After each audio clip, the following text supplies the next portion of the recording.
For the first time in program history, the Elmhurst College men's basketball team is ranked inside the top 5. And for the first time, R.A. Fagnall Hall will host a top 5 matchup. Good evening, and thank you for spending a portion of your Wednesday evening with us. I'm Luke Tanaka. As the Blue Jays take the court, tonight's game feels a little more like a playoff game than the second game of the CCIW season. Let's meet the teams, the incumbents. Augustana College Vikings, 6 CCIW regular season championships and 4 CCIW tournament championships under Gray Giovanni. The number 1 Augustana College Vikings come into this matchup 12-0 after falling in the NCAA championship last season. This year, they want to take that final step.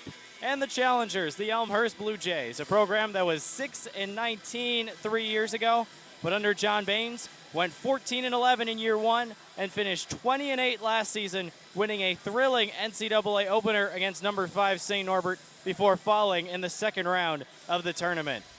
This year, the Blue Jays, 11-1, have the highest program ranking, and they want to keep that ranking. They want to hang out in the top 5 for a little longer, and that's going to take a win against these number 1 Augustana College Vikings if they're going to do that. Let's take a look at the keys to the game, and right away, the first stat you look at for these two teams, both teams are top 5 in the nation in rebounding margin. Both teams the exact same rebounding margin coming into this contest, 10.9 rebounds more than their opponents. The Blue Jays pulling down 9 more rebounds on average than the Vikings, but that margin is the stat that you really want to look at. As the Vikings take the floor, both teams wearing blue. The Blue Jay in their warm-ups, the Blue Jays are on the left and the Vikings will be on the right as they warm up. But the Elmhurst Blue Jays number 1 is rebounding. The team that has won the rebounding battle in all likelihood should win this matchup. Key number 2 this time will split the teams. First for the Vikings, you want to keep Elmhurst off that three-point line. The Blue Jays have been very good shooting the 3 this year, shooting almost 40% from downtown. But the Vikings come into this contest the number 2 ranked scoring defense in the nation, allowing just 57.8 points per game, and they only allow about 28% from downtown. Keeping that number straight could mean a win for Augustana. And also, who for the Vikings is going to step up offensively? Last year, a lot of the players in this Augustana rotation struggled in the first half of the season in non-conference play. But then all of a sudden, Griffin Pills, Jawan Straughter, Tavion Johnson, Dylan Sortillo, they all of a sudden just burst onto the scene in conference play. Griffin Pills even played some JV before really coming on and scoring a whole bunch down the stretch, including in the NCAA tournament. How about flipping the coin? How about the Blue Jays? Well, there are 2 key scorers on this Augustana team. It all starts with Hunter Hill, and so you got to make sure that you limit Hunter Hill and make those other players, make Griffin Pills, Dylan Sortillo beat you, and then Ben Ryan, another player who is the National Rookie of the Year as a freshman, but has since taken a secondary role to Hunter Hill since that freshman season, but he can score in bunches. He's averaging 14.3 points per game. Hill's averaging 14.4. So for the Blue Jays, you got to make somebody else beat you. Before we get the national anthem, let's get the out-of-town scoreboard set up for you.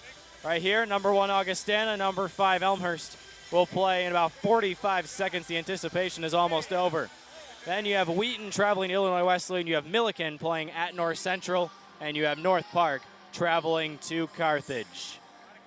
For many of us, 30 seconds, and it seemed like an eternity till we get to this point.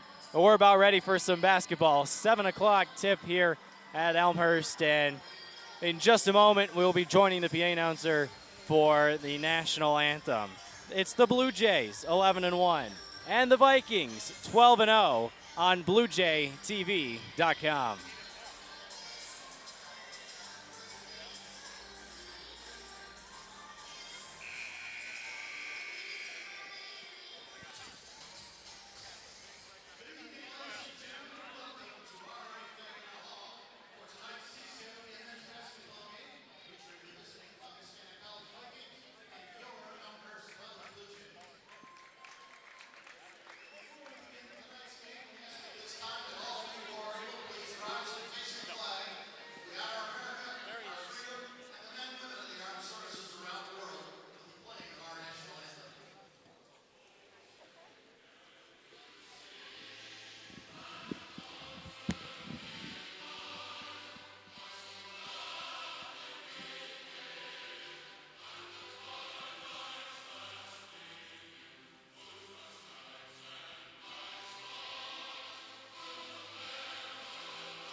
The atmosphere is electric inside R.A. Fagnall Hall. If I had to imagine, it sounds like an NCAA championship game. The starters first for Augustana, Hunter Hill, number 14, is a 5'9" senior guard. A 6-foot senior guard, Jawan Straughter. Number 24, Griffin Pills, is a 6'4" senior guard. Number 34, Ben Ryan, is a 6'5" senior forward. And Brandon Motzel, a 6'7" senior forward. Gray Giovanni, the head coach of the Vikings. 12-0 are the Vikings. They will face the Elmhurst College Blue Jays. Their starters about to be introduced. We'll follow along as Pat Coleman will be introduced first, the 6'2" senior guard from North Chicago. After Coleman, number 20, Kyle Wiest, leading scorer for the Blue Jays, the fourth best scorer in the CCIW. Number 20, Kyle Wiest, a 6'1" guard from Edinburgh, Indiana. Number 21, Brian Ackerman, played Kyle Wiest in the semi-state playoffs in high school, and now he's on the same team, introduced after him, a 6'2" senior guard from Logody, Indiana. Eric Crittenden, a starter beginning this season, 6'7" senior forward from Crete. And Will Nixon, a huge key to this game for the Blue Jays. Number 52, a 6'7" senior center from Plainfield and Plainfield South. The bright lights shining back on R.A. Fagnall Hall's court. Number 1, Elmhurst. Number 1, Augustana. And number 5, Elmhurst, in a matchup of top 5 teams from the CCIW. Our players to watch today, Hunter Hill definitely has to be on that list. Number 14, he's a big game player, and he steps up when his team really needs him, including a buzzer beater earlier this season against UW Oshkosh. Another player to watch, Ben Ryan, definitely. We mentioned 14.3 points per game, also 7.4 rebounds per game. That's 5th in the conference. He wears number 34. He's got double-digit points in all but one game this season. And he had 6 in only 17 minutes. Our officials, Dan Olson, Rich Driscoll, and Jerry Scherzinger. The tip is controlled by Augustana, and they will head from left to right and shoot the right basket here in this first half. Down low to Motzel, the first possession. Brandon Motzel had a great game last season, and he starts off pretty well here too. Motzel had 16 points, a career high last year, and Augustana gets a turnover right away off the press. Turnovers is something that the Blue Jays are going to have to really corral down if they want to win this game. 14.6 turnovers per game. Ben Ryan, spin move into the lane. Tough shot, and it's rebounded by Ackerman. Hill pulled back on the reach. Skip pass to Wiest. Open for 3. Count it. Kyle Wiest from downtown. Here's Jawan Straughter wanting a pick from Motzel. 10 players on the floor, 10 seniors. Really incredible to think about. Hunter Hill driving on Nixon, by Nixon. Beautiful up and under move, but he couldn't finish, and it's going to be out on Motzel and back to the Blue Jays. I don't think every day you see 10 players starting, 10 players seniors. That's the reason why these two teams are right up there in the top of the conference and top of the nation. Augustana gets another turnover. Motzel got a hand on the pass to Crittenden, and the hustle by this Augustana team, they're showing lots of urgency here in the early minutes. Elmhurst in their game against Illinois Wesleyan went 10 players deep, and all 10 players were seniors. Pass up top for Pills, down low for Motzel, pass a little bit low. Nixon defending well. It's going to be a big matchup down low, Motzel against Nixon. Motzel only started 2 games this year, but you have to imagine part of that reason is because Will Nixon is such a tough center to defend. Ben Ryan's shot is off the mark, and it's out on Brandon Motzel, but Augustana will be able to set up the press here against the Blue Jays. And so far, Elmhurst has really struggled with the press. Crittenden cannot run the baseline, looking to get it in. It turned over to Straughter. 3rd turnover for the Blue Jays. Minute and a half into the game. They've only broken the press once out of 4 chances they've had it. Strotter looking for Motzel, now finds him. They're not going to double him, but a nice move there by Motzel, trying to get some space. He's rejected by Crittenden. Weak side help from Eric Crittenden. And now the Blue Jays will have an offensive possession. Here's Nixon at the top. They don't want him there. That's Crittenden against Ben Ryan. Crittenden trying to back down Ryan, and he traveled. Little bit of a stumble. 4 turnovers for the Blue Jays. John Baines pointing for a press for Elmhurst, trying to give Augustana a taste of their own medicine. Augustana incredibly good at the passes, especially down low. That's how Motzel had so many points, his 16 last season. Ball's on the hardwood, and it's going to be picked up by Augustana. Here's Strotter wide open for 3, and he knocks it down.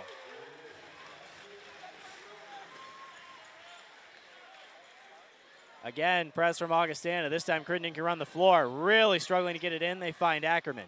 And Griffin Pills. And we're going to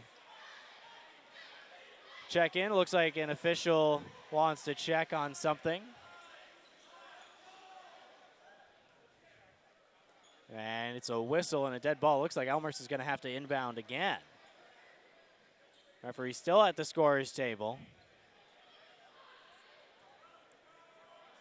Now talking to John Baines. All sorts of confusion here in the early going. And it's been all sorts of confusion for Elmhurst. He's already committed 3 turnovers. He's only brought the ball up the floor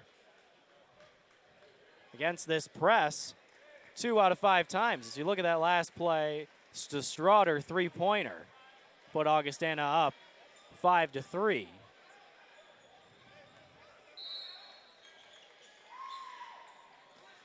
Elmhurst will have to inbound again with 27 on the shot clock. Here's Ackerman behind the back dribble to get around Ryan, and he'll get it over easily. Looking for an open target. Really tough pressure defense from Augustana. You could see why they're second in scoring defense. Coleman has a chance for a 3, and he knocks it down. If Elmhurst can get the ball down the floor, it's going to be positive because they're 2 for 2.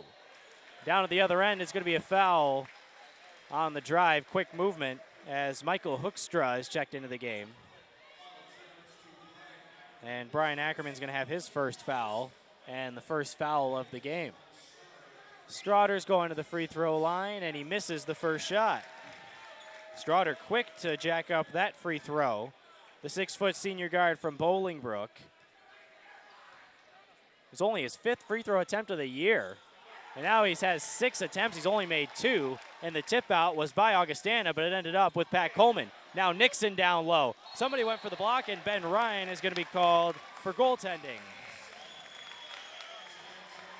Ryan tried to pin it off the glass. Instead, he got it as it came off the glass, as Krishan Orange, the freshman, comes in for the first time.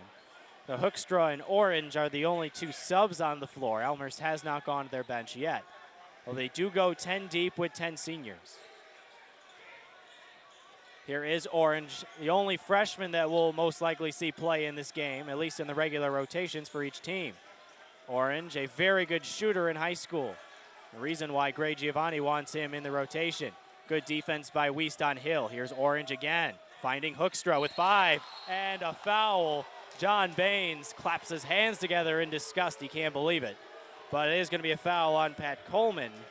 His first. The fans don't like it either. And an 8-5 lead for the Blue Jays with a fresh 30 for Augustana on their end. Elmhurst has taken 3 shots, and they've made all 3, but getting through the Augustana press has been the tough part so far. Augustana setting up the offense. Here's Pills trying to drive baseline, ran out of room, finds Hill. Orange extra pass for 3, and it's good. Krishan Orange for 3 puts Augustana in a tie. Crossover dribble for Coleman away from the screen, fades away. The jumper is up and good. Elmhurst is 4 of 4 from the floor and 2 of 2 from downtown. They only have a 2-point advantage.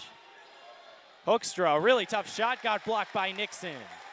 Will Nixon is Elmer's career leader in block shots, and he gets another one. Here's Weiss driving into the lane. Pull-up jumper, knocks it down.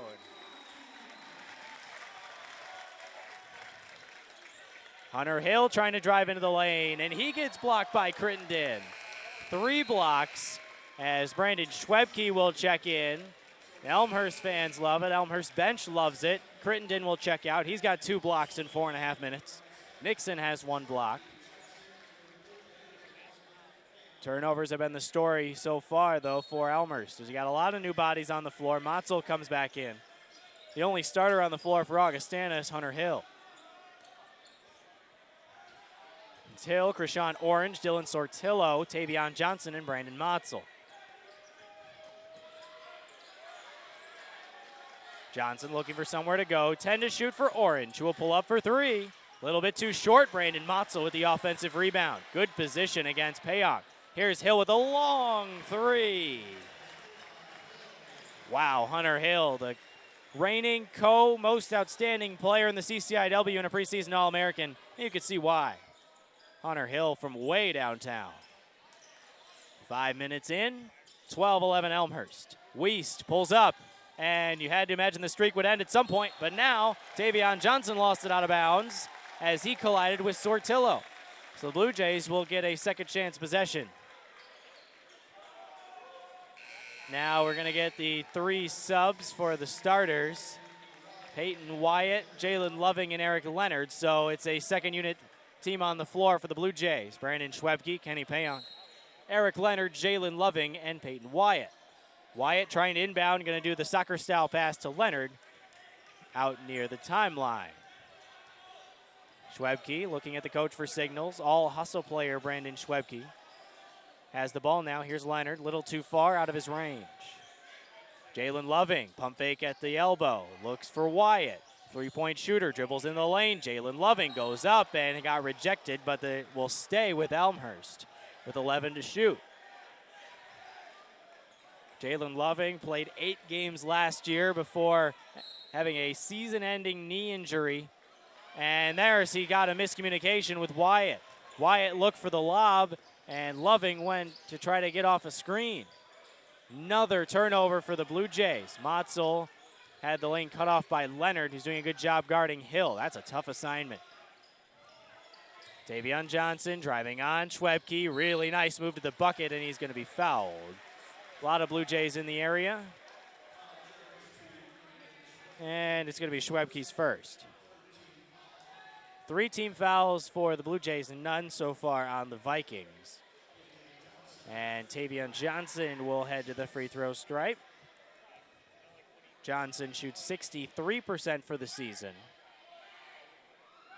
He's got double-digit points in his last 2 games, and the key has been getting to the free throw stripe, just like that. Jawan Straughter comes back in. Now Hunter Hill will finally take a seat. Tavion Johnson, 9 of 11 free throws in his last 2 games, and that's a huge reason why he's scored in double digits his last 2 games. And he knocks down both very smooth. They give Augustana the lead, 13-12. Here's the press. Elmhurst's first unit had a lot of trouble breaking it. Here comes the trap, and they get the pass back to Wyatt. Smart move to switch the court. Open up extra space to break the press. Orange doing a tough job guarding Wyatt, who's dribbling back and forth. They find Loving. Tavion Johnson's going to be called for a foul. He can't believe it, but there's a lot of reaching going on. And it'll be Johnson's first and the first team. Peyton Wyatt will inbound this ball. He's the definition of a three-point shooter. He's only taken 12 shots from inside the three-point line this season out of 60. Payong holds the ball high and hands off to Leonard. Fresh 30 for the Blue Jays. Left basket for Elmhurst in the white. White lettering outlined in blue. Leonard lost the handle but was able to collect before Straughter got there. Wyatt thought about a 3. Orange defending well and a blocking foul. No, it's going to be a moving screen on Wyatt. Another turnover for the Blue Jays, and it's Wyatt's first foul, 4 on the team. Ben Ryan checks back in. He replaces Brandon Motzel. So without Will Nixon on the floor, Ben Ryan being your 5, that's okay for Gray Giovanni, 6'5" senior forward. He's used to guarding bigger players in the conference, and a travel for Orange as he telegraphed the pass to Strawder, and the senior Strawder puts his arm around Orange and gives him a lesson here, as this is his first huge CCIW matchup, although Augustana did have a lot of trouble with Wheaton on Saturday, a 4-point win for the Vikings, but they were trailing by a bunch in the second half. Jalen Loving is going to spot up for 3, and it's way off the mark, but Payonk got an offensive rebound and a foul, no shot. It'll stay on the floor. And it looks like that'll be charged to Ben Ryan. And it is. Ryan tried to grab Payonk, who had position. And in a 1-point game, Elmhurst will have a fresh 30.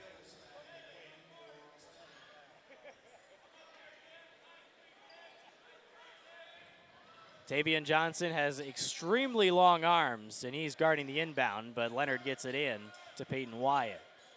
Something that I think could disrupt a guy like Jalen Loving are those long arms of Tavian Johnson. Here's Payonk, nice look for Loving, who throws it down. First dunk of the game goes to Jalen Loving, and the Blue Jays are back on top. Johnson almost lost it, but Schwebke wasn't close enough to grab the pass. Pills, who recently checked back in, and the pass was beautifully read by Leonard, but he couldn't come away with it. Here's Johnson, and he knocks it down. Runner in the lane by Tavion Johnson, who has 4 points. That's the team lead for Augustana. And the lead is 1 for the Vikings. Down low to Payonk, tough matchup against Ryan. Hook shot, no good. Loving gets the offensive rebound, puts it back, and gets an and 1. Welcome to CCIW play, Jalen Loving.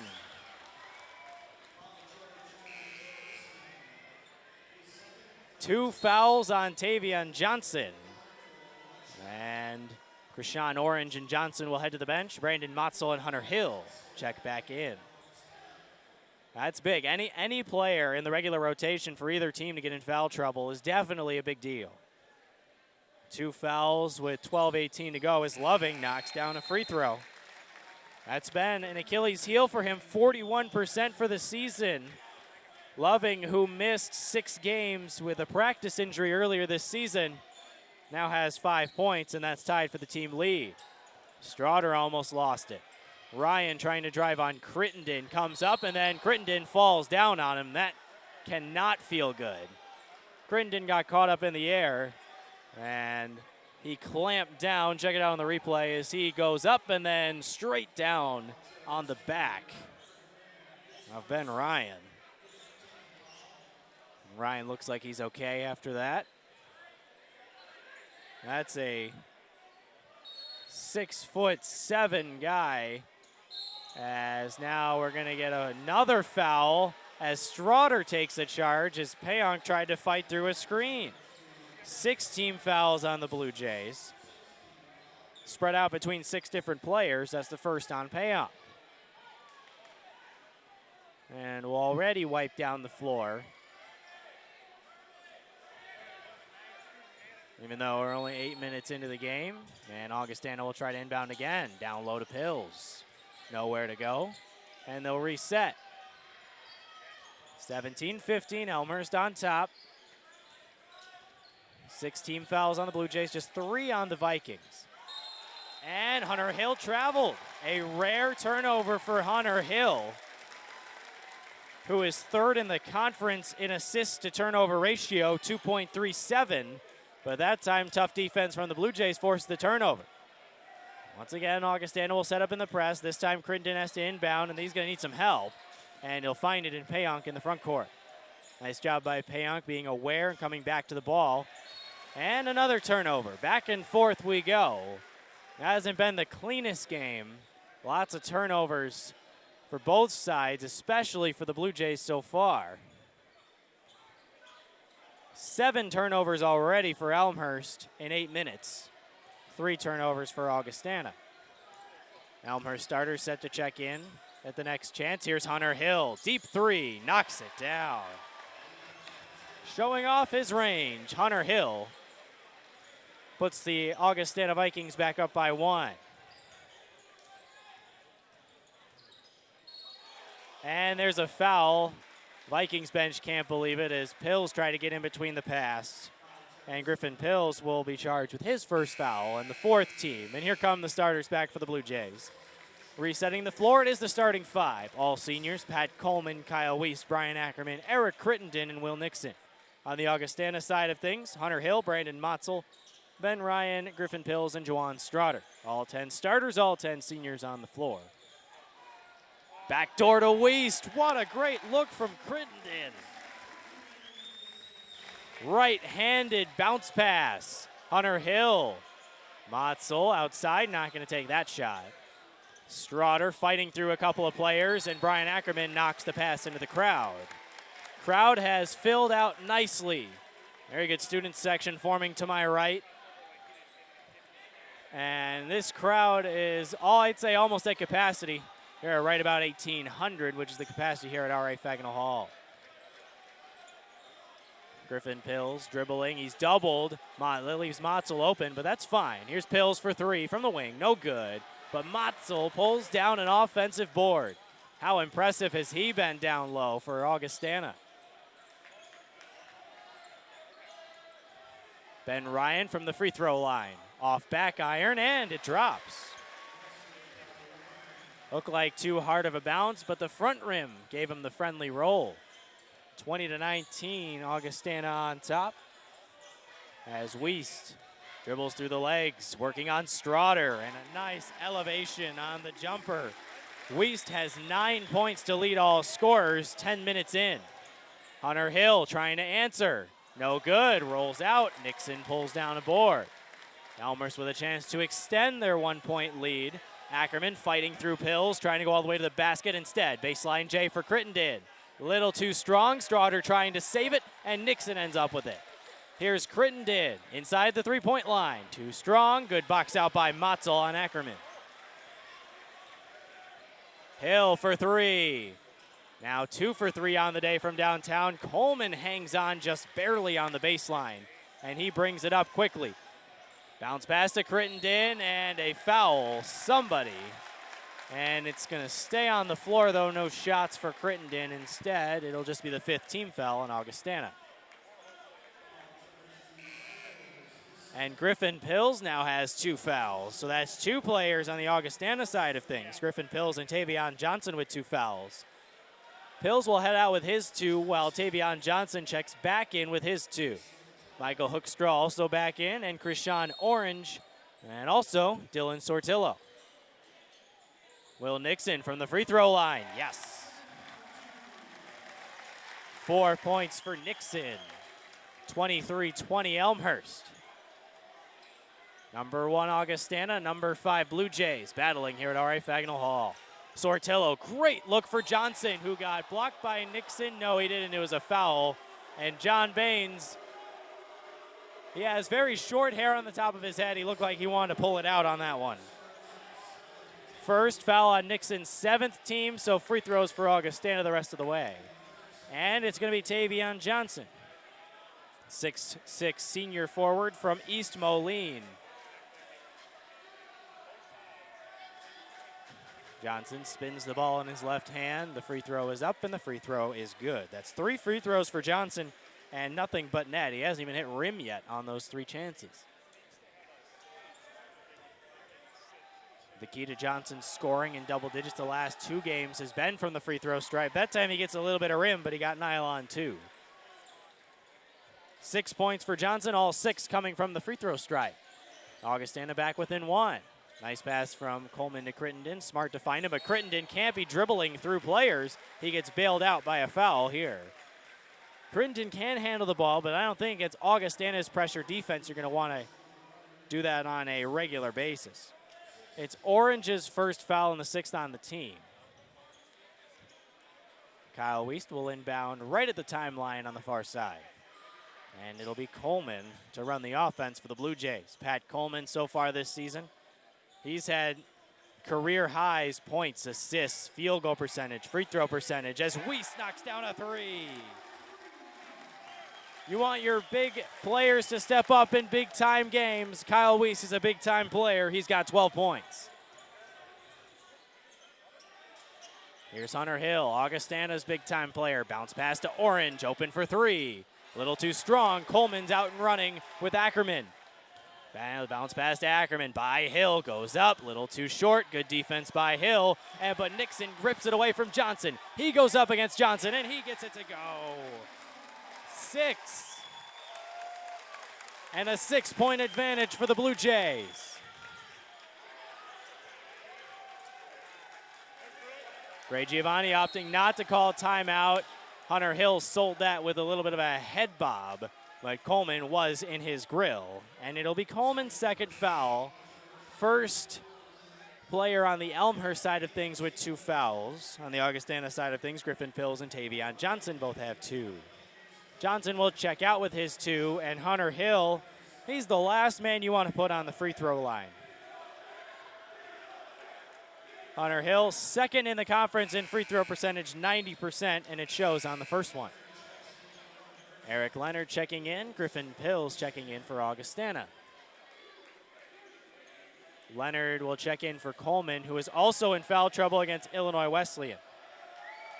Hunter Hill misses the free throw. Shocking developments. Hunter Hill, a 90% shooter, misses from the stripe. He's 1 of 2. Nixon, got to be careful not to travel, finds Crittenden, working on Hoekstra, going up with the left hand, tough floater. Nixon almost grabbed the offensive rebound, but dribbled it off the baseline. And so it'll be back for Augustana. 5-point game, 8 minutes to go first half.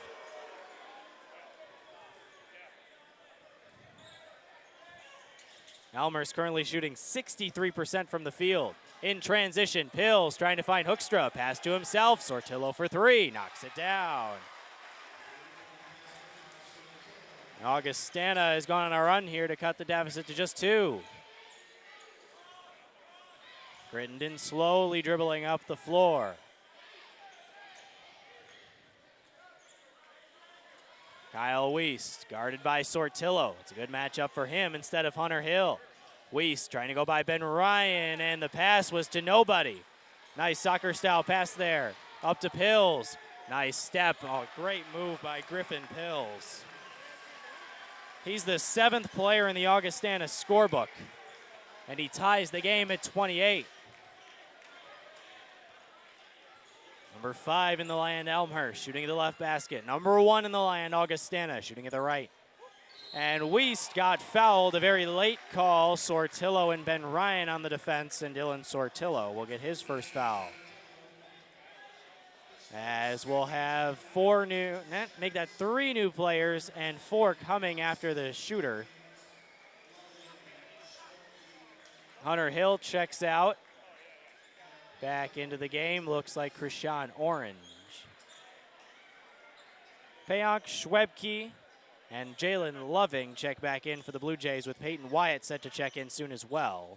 As Kyle Wiest wants to mop up his free throw area before he takes these shots. And last season, fouling Kyle Wiest to be very similar to fouling Hunter Hill, but this time Kyle Wiest still shooting effective from the free throw stripe, 82%. But he was around 90 last season for most of the year. And now Wiest will head to the free throw stripe, and the Blue Jays as a team really struggled from the stripe in the game against Illinois Wesleyan, hoping to bounce back from that. Just 1 of 1 on the day so far. Loving's 3-point play, the only free throw that has been taken by Elmhurst in this game. Wiest very smooth on the first one. 13 points for Kyle Wiest in 13 minutes. And that's of game time, not even playing time for the Elmhurst senior. 3 dribbles for Wiest. He rises up and knocks down the second one for his 14th point. 2 for 2 from the line for Wiest, 3 for 3 for the team, and Peyton Wyatt high-fives his teammate as Wiest heads to the bench. Augustana 5 of 8 from the stripe so far. Elmhurst 3 of 4 from downtown. They made their first 4 shots of the game, but turned the ball over 4 times in their first 5 possessions. And have a 2-point lead over the number 1 team in the land. And Ryan looking for a target, finds Sortillo on the far side. Here's Griffin Pills. And Sortillo, head fake, going into the lane. Orange moved a little slow, but now he has it, and he traveled. Another turnover for the Augustana freshman. These are big moments for a freshman coming in to perhaps one of the biggest matchups that these teams have seen. And finally, we're going to have a timeout by Augustana. Our first time out of the game. It'll be a 30-second timeout. Elmhurst comes into this game 13th in the country in scoring offense, 90.6, but that number is going to come down as this continues throughout the year, and that's because the CCIW is so tough. All across the board, the conference this year is really very difficult. These are the two teams that most people are projecting has a chance to win it. But as for the depth in this conference, North Park has played a very good start to the non-conference season, and then they lost their conference opener to North Central, who also has looked very good. Alex Sorensen is starting to, up with Nixon, be a Class A center in this league, perhaps even the best center in this league. He's at North Central, and he transferred from Northern Michigan University to play at North Central. But even the depth, Wheaton took Augustana down to the final seconds. They had a chance at a 3 in those final seconds to win the game, but instead did not take the lead, and Augustana ended up winning by 4. The depth of this conference is always strong, and it could be even more apparent this season as the teams beat each other up. Leonard going into the lane. Eric Leonard has his first 2 points of the game. Only the 5th player, surprisingly, for Elmhurst in the scorebook. Motzel, another good move down low. He loves that shoulder shimmy and then the move to the inside in the left hand. Motzel's done it twice, and he's got 4 points. He had 16 here at R.A. Fagnall Hall last season, a career high. Front rim for Jalen Loving, but the rebound is Leonard as he spun his way to get it. Here is Loving, the switch for Pills. Now the switch back to Motzel. And Krishan Orange had his hands up. That's why they teach you to put your hands up. Orange misses the ball, misses the shot. The ball is tipped towards the bench, and it'll be off of Elmhurst and stay with Augustana. That play by Krishan Orange is exactly the reason why coaches tell you to keep your hands up, is even when the ball is coming from behind you, you never know. When your hands are down, there's a lot less of an opportunity for you to pick off a pass like that. 5:38 to go, first half. Elmhurst leading by 2. All the anticipation coming into this matchup, especially, you'd say, from the Elmhurst side. Augustana has become accustomed to playing huge games, really game in, game out. As Hill drives into the lane, hands off to Motzel, and that's how they get Motzel going. Beautiful drive into the lane by Hill.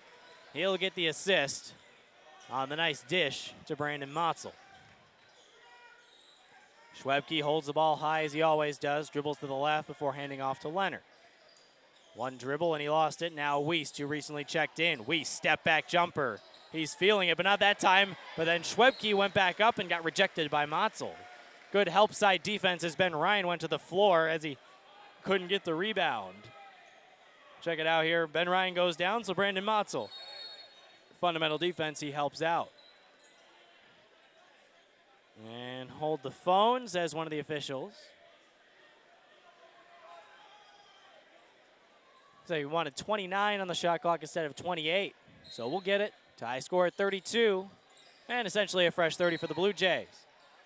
And it's going to stay with Elmhurst as Ben Ryan reached over the baseline to deflect that pass.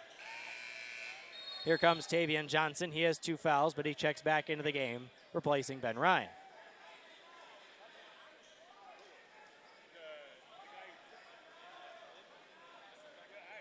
Elmhurst wants a timeout, and they will get it a 30-second timeout. Both teams coming into this game, number 5 in rebounding margin in the country. They rebound 11 more than their opposing teams. So far in this game, Elmhurst has out-rebounded the Vikings 16-9, which to me, a stat seems almost surprising with the amount of offensive rebounds that Augustana's had. But Elmhurst, 6 offensive rebounds to Augustana's 5. The stats favoring the Blue Jays, but on the floor, it may not seem like it via the eye test. Right now, 18 fouls for the Blue Jays, 7 for Augustana, both teams in the 1-1. Scoring defense, Augustana number 2 in the nation, 57.8. They also only give up 40% shooting. something had to give, with the Blue Jays shooting 40% from three-point range. Augustana shooting 28%, or actually I should say defending and limiting opponents to 28% from downtown. Tavion Johnson will defend this inbound. Very tall and lanky Tavion Johnson at 6'6", but his arms incredibly long. Just at least showing, I haven't measured them, but at least just showing through the eye test, they just seem like they are, the wingspan is especially long on him. Kyle Weiss trying to go to work on Motzel, pulls up for a jumper. Now he's starting to go cold after that trip back to the bench. He's 0 for 2 since coming back into the game. And Sortillo will bring the ball up. Motzel holds the foot down. And Juwan Straughter has it now. No Hunter Hill, or there is Hunter Hill, excuse me. Just hasn't touched the ball in this possession, which is surprising. Straughter finds Johnson, thought about a three, thought better of it. Here's Straughter for three. Little too short. Johnson grabs the rebound and gets the save to Straughter. Now back to Hill, who's wide open for three. A little bit too strong that time. And Eric Leonard ended up with the ball and a foul and some physicality. Assistant coaches keeping the bench back. I think that shows some of the physicality. It's going to be Motzel's first foul and the team's 8th, and that'll put Leonard on the free throw line. Well, that shows with that physicality that, yes, this game means a lot to the Vikings as well. Despite they've played so many great teams this season, and they went on the road and defeated a top 25 Whitewater team by 20. They've defeated Wash U, who's been nationally ranked, by 3. They beat UW Oshkosh by 2. Those are really the only close games the team has played. They've played 3 close games this year. Wheaton, a 4-point win in their first conference game, as Leonard misses the free throw. 10 games in the non-conference were decided by 18 or more points in all victories for the Vikings. Ball tipped out, and it'll stay with Augustana. Ackerman trying to get the steal on the hustle. 4 minutes to go, and a tie score at 32. Back and forth we have gone. Largest lead for Augustana is 2. Largest lead for Elmhurst, 6. Johnson stops in the lane. Sortillo, tough to corral the pass. Leans in, off the glass, no good. Crittenden pulls down a board. And Augustana decides not to press this time off of the missed shot. They will off an inbound. Ackerman, tough to dribble against Straughter. Eric Crittenden facing up Motzel. Now looking to back him down. Into the lane, left-handed spin move. That's a really tough shot for Crittenden. Payon gets a rebound and gets fouled. Another offensive rebound for the Blue Jays. And Brandon Motzel's second foul. So 2 fouls on Griffin Pills, Tavion Johnson, and Brandon Motzel for Augustana. 2 fouls on Pat Coleman for the Blue Jays, who has not seen time since he got those 2 fouls. Leading scorer in the game, mentioned big-time player stepping up in big-time games. Kyle Weiss has 14 points here in the first half. Payonk at the free throw stripe, and he misses the first one. Free throw shooting was a struggle for Elmhurst against Illinois Wesleyan, and that same theme is rearing its ugly head right now as well. 3 of 5, although 3 of 5 is not bad. If you think about it, 3 of 5, but it's 60%. That's not where Elmhurst wants to be. And they've missed their last 3 free throws as well. Payonk knocks down that one. His first point of the game. He's the 6th Blue Jay in the scorebook so far. Augustana with 8 players in the scorebook. Hunter Hill, Juwan Straughter, Griffin Pills, Tavion Johnson, Dylan Sortillo, Christian Orange, Ben Ryan, and Brandon Motzel. Hill leads them with 7. Down low to Michael Hoekstra. Back out for Straughter. Hill guarded tightly by Leonard. Now a tough matchup, Ryan against Nixon, 2 of the best forwards in the conference. Straughter, though, is open for 3. He misses too strong, and Leonard pulls down another Elmhurst rebound. 3 minutes to go, first half. Blue Jays trying to extend their lead. Ackerman gets rejected, but Nixon ends up with it. Ben Ryan wanted it, and he grabbed it from Will Nixon. Physical down low as Sortillo almost lost it, but Hill, they leave him open, and he misses short. Connor Hill has missed his last 2 3-point attempts. Ackerman, nice look for Wiest, but the pass was too low. Leonard is open for 3. Little too strong. Big sigh coming from the Elmhurst side of things. Leonard guarding Hill, who goes behind the back to get Leonard away from him. Here he goes to the basket. Finds Hoekstra at the free throw line, and he knocks it down. Maybe not the prettiest shot we've seen today, but it went down. Augustana retakes the lead. 5-second call, another turnover for the Blue Jays, who have struggled in that category so far today. 10 turnovers for Elmhurst, just 5 for Augustana. And we're going to get Tucker Harlan into the game. Harlan did not play against Illinois Wesleyan, and I watched him play a little bit in the JV game earlier today. And now Straughter, they leave him open, and he misses. Point blank range. Unbelievable. Ackerman finds Wiest up and under, and he'll go to the free throw line. And Wiest is down on the ground under the basket. That is not what you want to see. He was holding his right knee. Going to see if he's okay. Kyle Wiest, the leading scorer for the Blue Jays, as he walks it off, and the Elmhurst faithful will give him an applause. Season high 24 came against Olivet for Kyle Wiest. Or check that, I should say 31 against Buena Vista.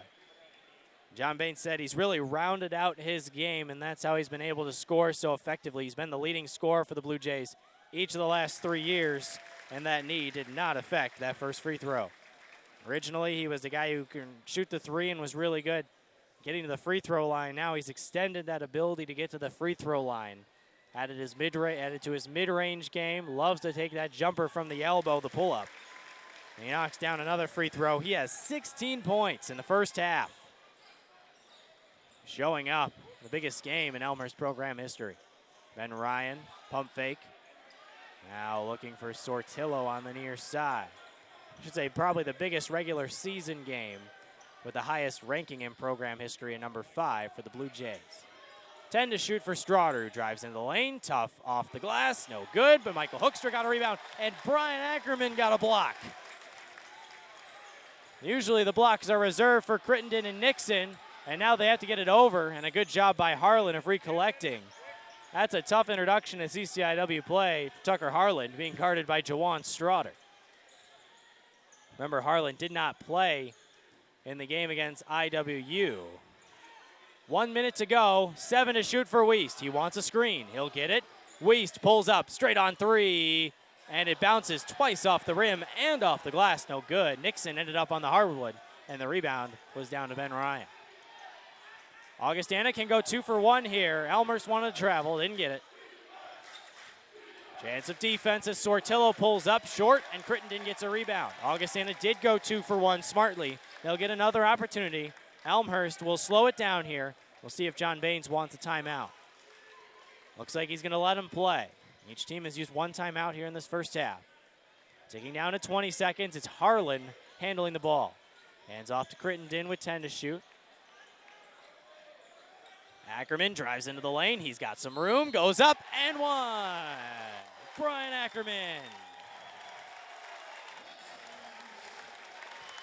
Last season, Augustana limited Brian Ackerman and Kyle Wiest to 2 combined points in the first half. That was Ackerman's first points of this game, but Kyle Wiest has exploded for 16. Ackerman's been held in check so far, and let's see, Schwebke's going to check in for Crittenden. Defensive purposes. I think Schwebke is going to guard Ben Ryan. 10 seconds, Augustana will have a chance for the last shot. Elmhurst is leading by 3. Brian Ackerman at the free throw stripe. And it's good. The 3-point play is converted by Brian Ackerman. Hunter Hill with 6. Hunter Hill gets a screen with 5. Hunter Hill with 4. 4-3. Way short. And that will end the half as that shot was no good. It came close, but it would have been no good even if it went down. And Elmhurst will head to the locker room with a 4-point lead and a standing ovation from this crowd. 38-34 is our score here at R.A. Fagnall Hall. Let's rattle down some statistics before we let you go for halftime. Kyle Weiss, 5 of 9 from the field, 2 of 3 from downtown, and 4 of 4 from the free throw stripe for 16 points. He leads all scorers. He's the only scorer in double figures. Will Nixon with 6 points and 4 rebounds. Brian Ackerman has pulled down 4 rebounds and converted on that 3-point play. And Pat Coleman, 4 rebounds as well, but 2 personal fouls have limited his scoring ability. 2 of 2 from the field, 1 of 1 from 3-point range, but just 8 minutes and 5 points. On the other side, Augustana, Hunter Hill has 7. He leads all Vikings in this game. Brandon Motzel and Tavion Johnson both have 2. Some foul trouble for Johnson, Pills, and Motzel, who all have 2 fouls. And we'll give you some more statistics when we come back before the second half. Give us 12 minutes of a break here on Blue Jay TV. We'll be right back with the second half. Welcome to the cultural season at Elmhurst College.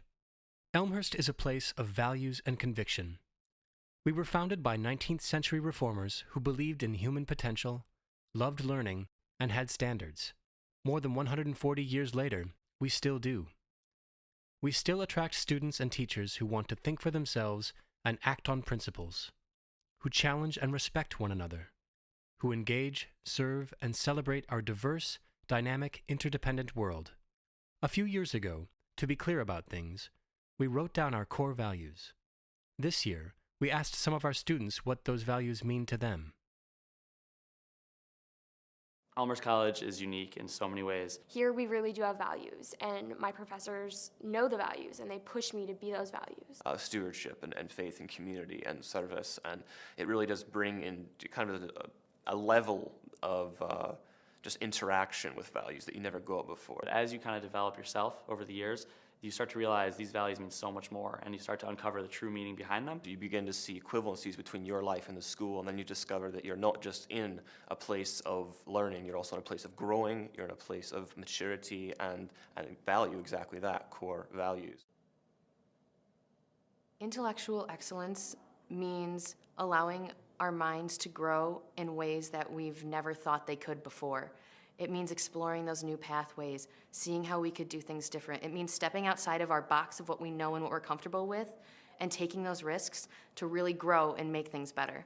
I think that's really the core of what intellectual excellence is. The professors set the standard of intellectual excellence, and that rubs off on the students, and I feel like that's rubbed off on me. You really have to push yourself. So to know that's actually a value here is pretty important, because that's something I value on my own. So if my college values it as well, that means I really belong here. To say that Elmhurst College values community, I think, is an understatement. I think Elmhurst College is community in so many ways. Coming to Elmhurst College, a small college, it has to be about community. It doesn't really matter who you are or where you've come from. Everyone here will just love you for who you are. The fact that every individual and every unique person is allowed to be in an environment together and learn from each other and grow with each other. Just the fact that it's smaller and that you form those one-on-one relationships, it encourages like creativity and questioning and all the things I wanted out of my college experience. Social responsibility means caring for each individual as a person. There are all these people, and they're all more important than my general happiness as a single person. You're not only trying to better yourself, but I feel like it also means it's your job that you better your community too. Knowing that there's something larger than yourself and that you can play a part in making someone else's life better. Taking what I learned from my family, that others come before me, and translating that into the entire world. It's really awesome to be in a place where not only are you worrying about academics, but it's also teaching me how to be a better person. To me, stewardship is just being responsible, really thinking about your actions. If I'm going to say that, I believe in this philanthropy, I think we should do this, I need to follow through with my actions. What I found coming to Elmhurst is that there are lots of people that feel the same way. So it was easy to find a group of people who were so engaged in service and so willing to help. Kind of made me reflect on, what do I value in life? Why am I here? They really did kind of push me to the next level and make me think about that, and I think that I'm a better person for it. Values really help shape identity. If you really don't understand your values, you're not really understanding a part of who you are. I was more sheltered until I came here, and Elmhurst has really kind of made me step out of my comfort zone and learn more about what I want to do and what I believe in. Places like the chaplain's office and the Niebuhr Center for Faith and Action give me safe places where I can go to discuss my faith and to discuss my values with people that I know I trust and people that I know I can count on to influence me and to lead me in the right direction. You can never be forced out of your faith or forced into a different kind of faith as long as you're at Elmhurst, that you really are given the ability to take your pick and always have encouragement from your peers, never shunned or excluded or pressured into something else.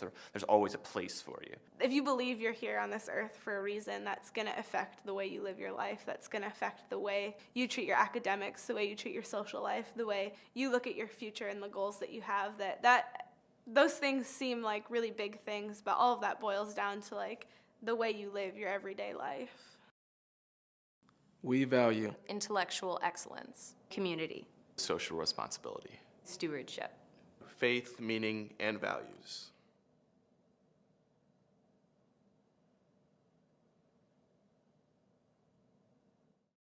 Last year we had all of our girls leave except me and another girl, so we kind of got put into our captain positions. And it's not that I didn't want to do it, but I didn't know if I was ready to take that leadership role yet. But because I was thrown into it, I had to do it. So it helped me as a person and to help lead the dance team and be in control. I mean, it's difficult sometimes, no doubt about it. It's very stressful sometimes, but I probably, as much as I complain about it, I probably wouldn't change it for the world because it's making me who I am today. Welcome to the cultural season at Elmhurst College. Elmhurst is a place of values and conviction. We were founded by 19th century reformers who believed in human potential, loved learning, and had standards. More than 140 years later, we still do. We still attract students and teachers who want to think for themselves and act on principles, who challenge and respect one another, who engage, serve, and celebrate our diverse, dynamic, interdependent world. A few years ago, to be clear about things, we wrote down our core values. This year, we asked some of our students what those values mean to them. Elmhurst College is unique in so many ways. Here we really do have values, and my professors know the values, and they push me to be those values. Stewardship and faith and community and service, and it really does bring in kind of a level of just interaction with values that you never got before. As you kind of develop yourself over the years, you start to realize these values mean so much more, and you start to uncover the true meaning behind them. You begin to see equivalencies between your life and the school, and then you discover that you're not just in a place of learning, you're also in a place of growing, you're in a place of maturity and value, exactly that, core values. Intellectual excellence means allowing our minds to grow in ways that we've never thought they could before. It means exploring those new pathways, seeing how we could do things different. It means stepping outside of our box of what we know and what we're comfortable with and taking those risks to really grow and make things better. I think that's really the core of what intellectual excellence is. The professors set the standard of intellectual excellence, and that rubs off on the students, and I feel like that's rubbed off on me. You really have to push yourself. So to know that's actually a value here is pretty important because that's something I value on my own. So if my college values it as well, that means I really belong here. To say that Elmhurst College values community, I think, is an understatement. I think Elmhurst College is community in so many ways. Coming to Elmhurst College, a small college, it has to be about community. It doesn't really matter who you are or where you've come from. Everyone here will just love you for who you are. The fact that every individual and every unique person is allowed to be in an environment together and learn from each other and grow with each other. Just the fact that it's smaller and that you form those one-on-one relationships, it encourages creativity and questioning and all the things I wanted out of my college experience. Social responsibility means caring for each individual as a person.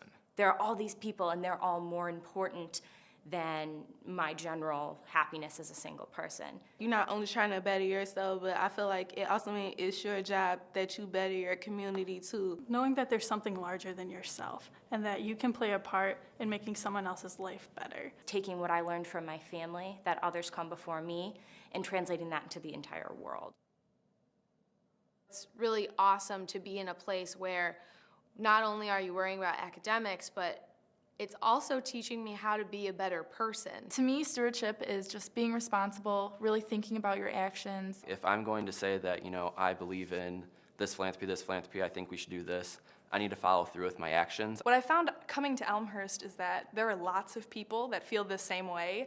So it was easy to find a group of people who were so engaged in service and so willing to help. Kind of made me reflect on, what do I value in life? Why am I here? They really did kind of push me to the next level and make me think about that, and I think that I'm a better person for it. Values really help shape identity.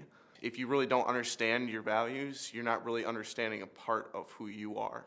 I was more sheltered until I came here, and Elmhurst has really kind of made me step out of my comfort zone and learn more about what I want to do and what I believe in. Places like the chaplain's office and the Niebuhr Center for Faith and Action give me safe places where I can go to discuss my faith and to discuss my values with people that I know I trust and people that I know I can count on to influence me and to lead me in the right direction. You can never be forced out of your faith or forced into a different kind of faith as long as you're at Elmhurst, that you really are given the ability to take your pick and always have encouragement from your peers, never shunned or excluded or pressured into something else. There's always a place for you. If you believe you're here on this earth for a reason, that's going to affect the way you live your life. That's going to affect the way you treat your academics, the way you treat your social life, the way you look at your future and the goals that you have.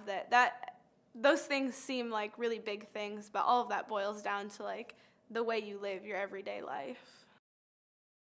We value intellectual excellence, community, social responsibility, stewardship, faith, meaning, and values.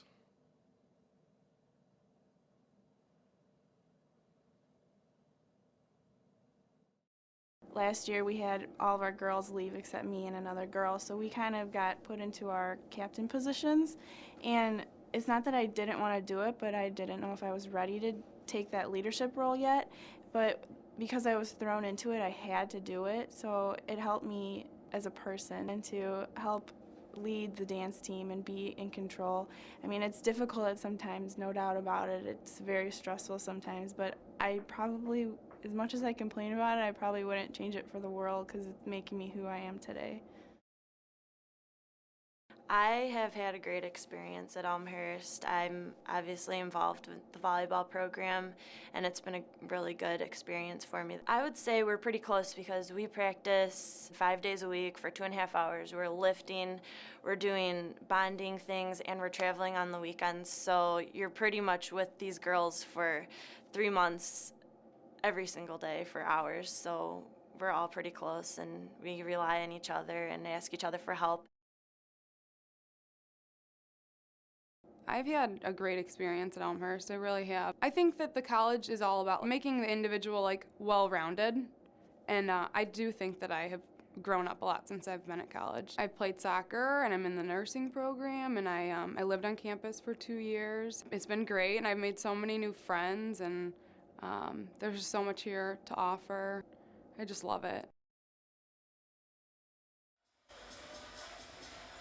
Welcome back to R.A. Fagnall Hall for the second half. We are about 90 seconds away from beginning that second half. And let's take a look at some first half statistics and some ones that jump off the board. Look at our key players in this game. Kyle Wiest, Hunter Hill, definitely two of them. Kyle Wiest has become really explosive here in this first half. And 5 of 9 for 16 points, 2 of 3 from three-point range, 4 of 4 from the free throw line. 16 total points, leading all scorers. And the next closest to him is Augustana's Hunter Hill. But Hill really struggled from the field in that first half. 2 of 9 from the field and 2 of 6 from downtown. And that's one of the keys for Elmhurst, was to limit Hunter Hill, make other players beat you. That's exactly what's happened. Our score right now at half is 38-34 in favor of the Elmhurst Blue Jays. And Elmhurst out-rebounded, another key in this game, out-rebounded Augustana by 9 in that first half, 25-16. If they can keep that up, they got a real good chance of winning this game. Augustana shot 34% from the field in that first half, which is surprising they're still in this game, but then you look at the turnover mark and it doesn't look so surprising. They turned over Elmhurst 10 times, got 12 points off of 10 turnovers, and that was one of the keys in the early goings. Elmhurst came out of the gates red hot, but then brought down to 48% from the field, 50% from downtown, 3 of 6. And a key for the Blue Jays, 7 of 9 from the free throw line. As for foul trouble, we can revisit that too. 2 personal fouls for Griffin Pills of Augustana, Brandon Motzel and Tavion Johnson. And on the Elmhurst side, Pat Coleman has 2 personals. So glad you could join us on this Wednesday evening for CCIW Hoops. I'm Luke Tanaka, delighted to have you alongside. It'll be Elmhurst ball. They'll shoot at the right basket here in this second half towards their student section. Pat Coleman gets us going in the backcourt, guarded by Hunter Hill. Starters on the floor as Eric Crittenden, Brian Ackerman, Pat Coleman, Kyle Wiest, and Will Nixon. And the starters for Augustana as well. Hunter Hill, Griffin Pills, Brandon Motzel, Ben Ryan, and Juwan Straughter. Here's Crittenden, one step in, and he will make it count. It's the first points of the game for Eric Crittenden, who averages actually 13 points per game. First 2 points of the game for Crittenden come on the first basket of the second half. And Elmhurst leads by 6, tying their largest lead of the contest. Hunter Hill looking for the roll on the screen. Motzel was open, but he couldn't find him. 10 to shoot for Griffin Pills. He's to find an open target, and it's kicked by Crittenden, so a reset it to 15. As we check out that last play, Crittenden, the jump stop. He loves that jump stop to the left hand. Usually it's in the paint. He likes to come from the right side of things. This time he came from the left instead and just kept it there. Crittenden in his long arms guarding the inbound. It's a high pass for Motzel, which is guarded by Nixon and contested by the Elmhurst big man. Augustana side of things want a foul, but now here's Hill with 6. Ben Ryan, pump fake with 4, all the way to the bucket. Nice move by Ryan, and Motzel with the putback. Somebody for Elmhurst has got to put a body on Brandon Motzel. Season high of 9 points this year. His career high came against Elmhurst last season. He had 16. Somebody's got to get a look at him, and that's a really dangerous pass for Crittenden, but he's able to track it down. Now he comes back in the lane. Here from the right side, the left-handed shot's no good. And the rebound, Hunter Hill and Kyle Wiest trying to run back down the floor, ran into Hunter Hill. Only the first foul on Wiest and the first foul of the second half. Not a whole lot of foul trouble to speak of on the Elmhurst side. 3 players with 2 fouls for Augustana. 2 of them on the floor right now, Pills and Motzel. Hunter Hill, they left him open. The blow by Coleman, and Hill misses again. He's 2 of 10 from the field, Hunter Hill. Shocking development. Crittenden, pump fake. Augustana wanted to travel again. Didn't get it. Ackerman behind the back dribble, past Pills into the lane. Tough shot off the glass, no good. It rolled out, but tapped out and kept alive. Ackerman now from the corner. Yes! Brian Ackerman showed up in the second half against Augustana last year. He's trying to do the same. Off of Pills, Elmhurst basketball. 7-point lead with the basketball for the Blue Jays. Look at that tip out by Ackerman, and he gets rewarded with the 3 as he gets the assist from Wiest. Here's that pressure defense that Elmhurst struggled with in the early goings of the first half. Ben Ryan got a hand in there. Pills wide open for the layup. Elmhurst is having all sorts of trouble getting the ball in. And they stop for some reason. Blow the whistle to stop everything. Augustana sets up, and now Pills gets a hand on another pass. Second turnover. Pills to the bucket. No good. Kyle Wiest gets a rebound. Almost got up-ended by Ben Ryan. And now here's Eric Crittenden. He traveled. No, it's a foul. Brandon Motzel, I think that's his 3rd. And it is. 3 on Brandon Motzel with 17:27 to go. I expected the travel call on Crittenden, but the referee on the near side put his hands up. Our referee crew, Dan Olson, Rich Driscoll, and Jerry Scherzinger, as Crittenden knocks in the free throw. 3 points, 3 in the second half. Johnson comes back in. He's got 2 fouls, but Motzel's got 3, so he has to go to the bench. A 6-point Elmhurst advantage. Elmhurst, all sorts of trouble getting the ball in off of made baskets by Augustana. And I think they're very fortunate that Augustana is shooting under 40%. More chances for Augustana to get turnovers. Juwan Strouder didn't want it. Here's Hill. Strouder again, dribbling into the lane on Ackerman. Ran into Ben Ryan, and they'll reset. Crossover dribble by Hill, pretty. What a pass to Ben Ryan, but Nixon was there with the block. John Baines said in an interview we had with him on Monday that Will Nixon used to be a fantastic weak side defender off the ball. And now a charge called on Kyle Wiest.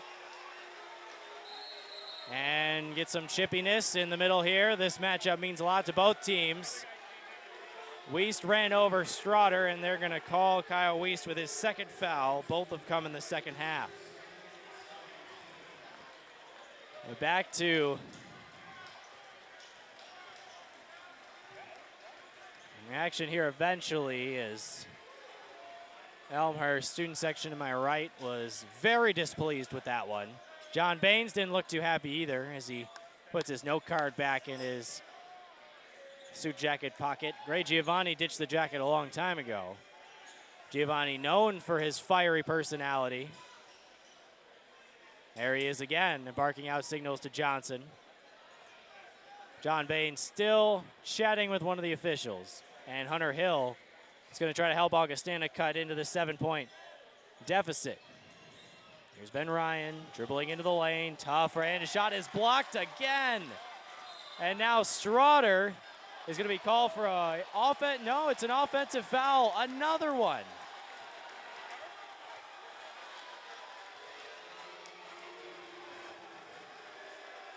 Three fouls on Pat Coleman, and this is getting out of hand. Augustana bench is fired up. That's 2 consecutive offensive foul calls that have really been, they've been 50-50 calls, if you will. I mean, I don't think you could say one way or the other, but to have 2 50-50 calls go the opposite way in consecutive possessions, that really hurts.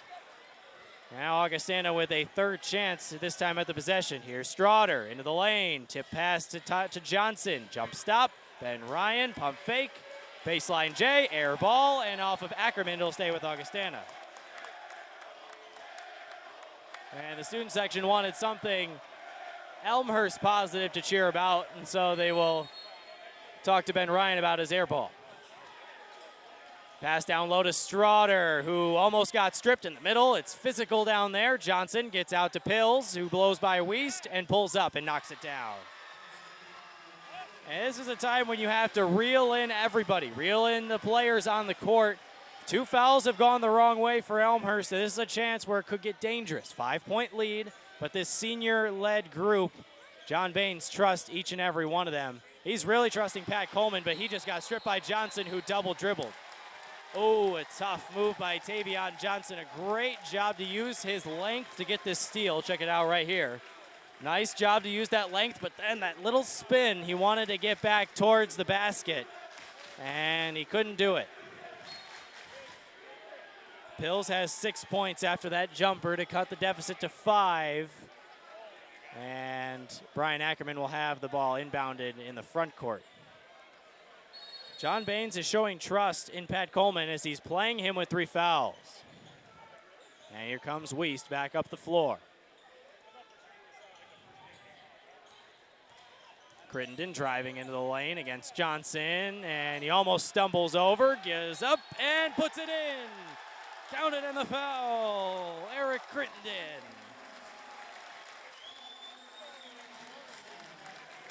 Tavion Johnson has 3 fouls. Second team foul. Elmhurst has 3 team fouls this half. Pills and Strouder will head out, and Augustana's depth or lack thereof in the front court is becoming a little bit of a problem. Sorry, Fagnall Hall quiets for Crittenden's free throw that's a little bit short. Unable to convert the three-point play, and Hunter Hill will bring the ball back up for the Vikings. 47-40, Elmhurst on top, 7-point advantage. Sortillo driving into the lane. Nice move by him to find Johnson down low. And Nixon again with the good defense, but Orange got the rebound. Ben Ryan for an easy 2. Good job by Orange of finding Ben Ryan down low as the defense collapsed on him. That's how Augustana gets a lot of easy buckets. They double with Wieston Ryan, now down low to Nixon, and another offensive foul. 2 fouls on Will Nixon. 3 offensive fouls in a span of less than 5 minutes. And this R.A. Fagnall Hall crowd is displeased, to say the least. Now it looked like Nixon dipped the shoulder a little bit, and it's pretty textbook for an offensive foul. Sortillo, nice crossover dribble to the left hand. They want him to go left, though. Orange, he can shoot it. Pulls up instead. Sortillo, nice floater in the lane. Beautiful, Dylan Sortillo. 6'3" sophomore from Benendorf, Iowa.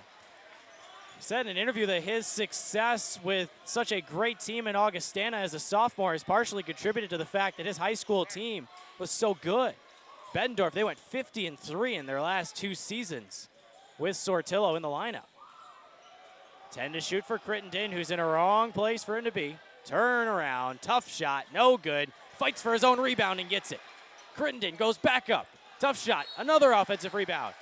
And we're gonna stay here on the foul. That's 4 on Tavion Johnson. That is Tavion Johnson's 4th personal foul. And the foul trouble is starting to amass big time on that front line. Payonk, Schwebke, and Wyatt will check back in. Matzel will check back in with his 3 fouls. And Eric Leonard also comes back in. But you can't play Johnson with 4. So double-edged sword, you got to play Matzel with 3. The place is so packed that in my quest to go down to the floor level to see if I could get some stats, I had to weave around people who are sitting on the stairs on this side of the bleachers. Perhaps beyond capacity here at R.A. Fagnall Hall. Really an incredible crowd on hand for this game, especially on January 6th. It's just the second conference game. Think about what we got coming the rest of the way. Ackerman leaning into the contact, couldn't find it. Matzel pulled down a rebound. Brandon Matzel, so tough down low, but if you're Elmhurst, you want him to get his 4th. And Hunter Hill gets it to go. There's the offense we're used to seeing. Hunter Hill coast to coast. Crossover on Ackerman. And Hunter Hill will go to the free throw line. As Loving checks back in, and it's Ackerman's 2nd foul. This game's been physical, and the foul numbers show it. Hill, 90% of the line, 1 of 2 today, now 2 of 3. He reaches double figures with 10 points. And Brandon Schwebke, that's the guy you want inbounding the ball. He is very good at that, especially when he gets to run the floor, as you saw right there. Leonard against Hill, tough matchup. Hill's defense very, very good. Peyton Wyatt, now Eric Leonard on the near side. Dribbling in, has some room, leans in, Eric Leonard. With Pat Coleman's foul trouble, Leonard's gonna see some added minutes. What a good pass to Hill, and a foul on Kenny Payonk, I'm gonna guess. Payonk went up for the block. Got some hand. Look at the shot by Leonard. Nice move around. One of the better defenders. Hunter Hill is a very good defender. Gonna go around to Hill and then lean in and make that shot. That's impressive stuff from Eric Leonard. Ben Ryan knocks down a free throw. Ryan has 5 points. He averages 14.3. third in the conference in field goal percentage, shoots almost 60%. 73% from the free throw stripe. Second one is up, second one is good.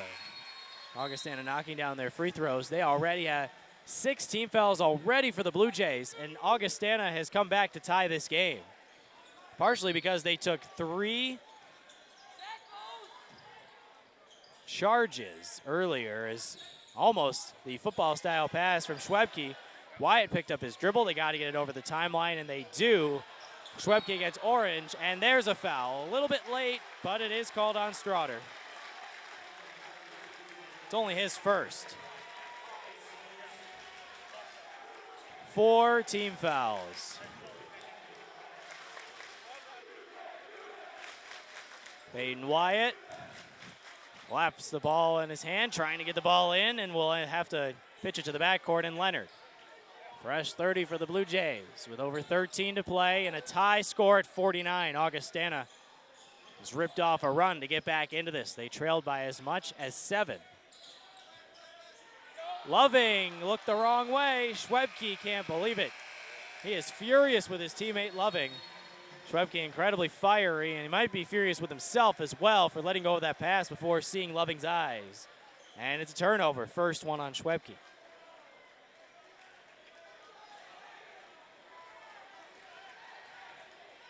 Elmhurst led 47-40, and it's a 9-2 run for Augustana since.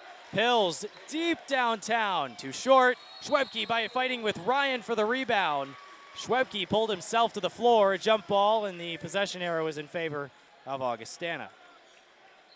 13 minutes, 49-49. Number 1 and number 5 is living up to the billing. Look at that fight for that rebound. Brandon Schwebke, all hustle. But the possession arrow favors the Vikings. Pills finds Orange, trying to drive into the lane. Back to Pills. Playing give and go. Pills for 3. With Schwebke in his face.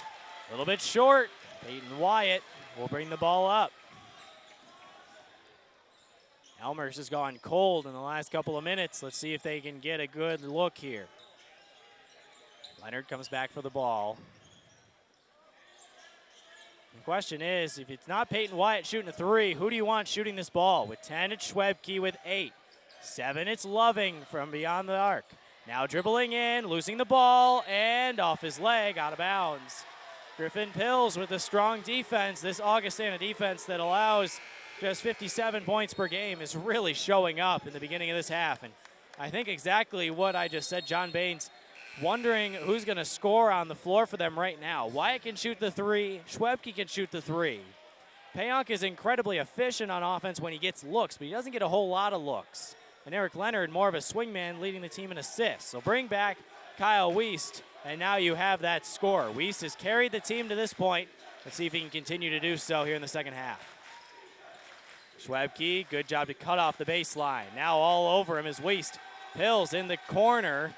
Gets out of the corner against Wiest. Elmhurst fans looking for the offensive foul. Didn't get it. It's Hunter Hill with 7. Hunter Hill doubled with 5. And a foul as Schwebke hit the deck hard.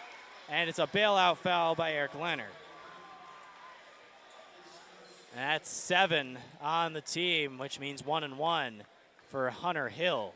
Second best free throw shooter in the CCIW. An update from Rock Island. The Elmhurst women's team is out there. It's 56-46, Augie on top there in the fourth quarter. Hunter Hill will shoot 1-1. 3 of 4 on the day today, 90% on the season. He gets that one to go with the friendly roll. He's got 11 points to lead all Augustana Vikings. 9 Augustana players in the scorebook so far. Really taking a page out of the Elmhurst scorebook. And there goes Hunter Hill making the second one as well. 12 points for him. Augustana with a lead and now by 3. No, check it 2. Excuse me. Wiest behind the back. So confident handling the ball. Now down to Crittenden and a foul on Motzel. That's 4. Unbelievable. 4 on Motzel, 4 on Johnson. We got 11 and a half minutes to go, and Johnson's coming back in with 4. Gray Giovanni will not go deeper into his bench in the front court. He's got 3 players that he plays down there, Ben Ryan, Brandon Motzel, and Tavion Johnson. And he will not go further than that right now. 2 players with 4 fouls, and if I'm Elmhurst, I want Johnson out of the game. Long arms guarding the inbound. They give it to Leonard. Double teamed in the corner, finds Payonk in the paint. Knock it down. Kenny Payonk is incredibly efficient with the amount of shots he is given. Hunter Hill crossover dribble by Leonard, and a blocking foul will be charged to Eric Leonard. But back to that stat, Payonk is efficient offense in his last 2 games. He's 5 of 8, and he's got 14 points in those 2 games, 4 for 4 from the stripe. Pat Coleman will come back in. Coleman has 3 fouls.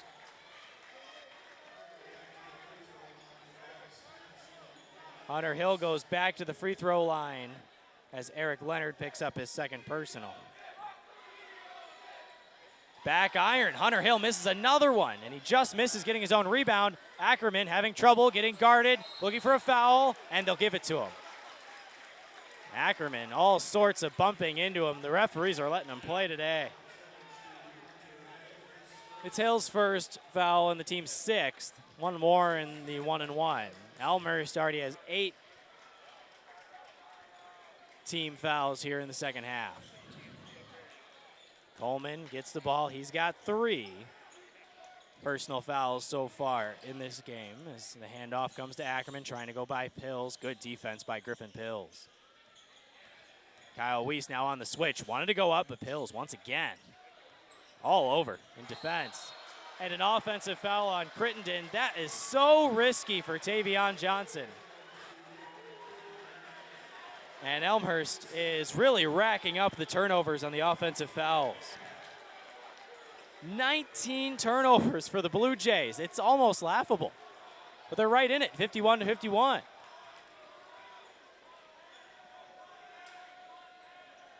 That's what's keeping Augustana in the game. Hunter Hill takes the lead for Augustana, 14. We mentioned Hunter Hill is a big-time player, and he's showing up in a big-time game with 14. He's got his season average with 10 minutes to go, and now Brian Ackerman wants to calm everybody down with a timeout. The senior, Brian Ackerman, actually played against Kyle Weiss in the semi-state matchup in their senior year of high school. It was Edinburgh versus Lugody. Weiss against Ackerman, and Brian Ackerman's team won that game 61-50. And then Lugody went on to win the state title that year. And Brian Ackerman in that state title game, 15 points, 12 rebounds, and 6 assists. He did everything for that team. And he hit 1 of 2 free throws to give the team a 55-52 lead with 4 seconds left. He was 9 of 11 from the line in that game to win a state title for his high school. And now Kyle Weiss and Brian Ackerman, after facing off in their senior seasons, are now playing with each other. And they're 2 of the key players to this Elmhurst team. Both seniors.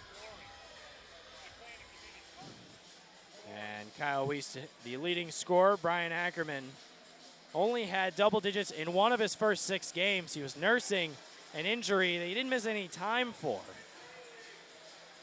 But he did lose some effectiveness. He wasn't really driving as much as he usually is, getting in the free throw line. The elevation on the 3 was tough. So all double digits in only 1 of his first 6 games, and just 3 of 17 from beyond the arc.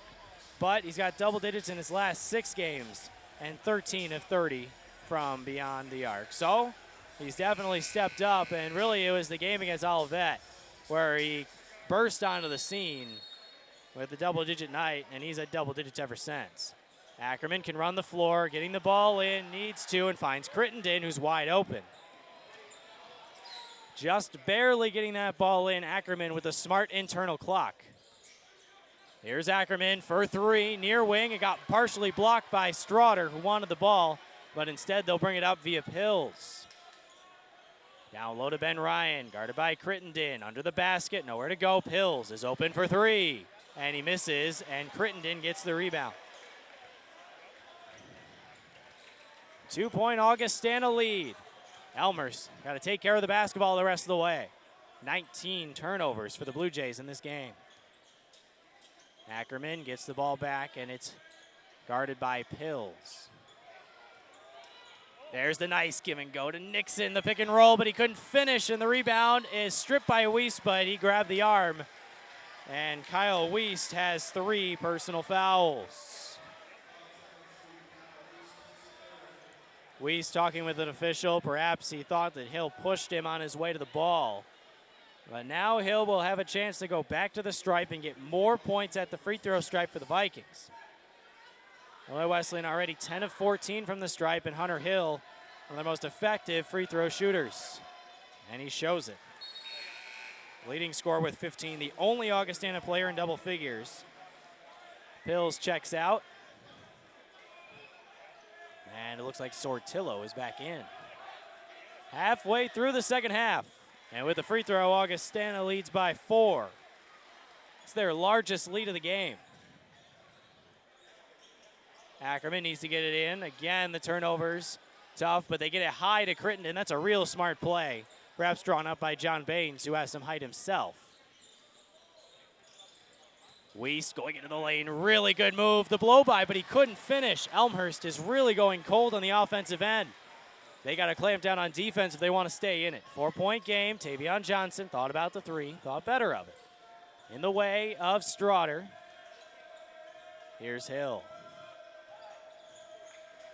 Into the lane, nice look for Ben Ryan. Ackerman in the area, Crittenden maybe got a finger on it, and he came down with it.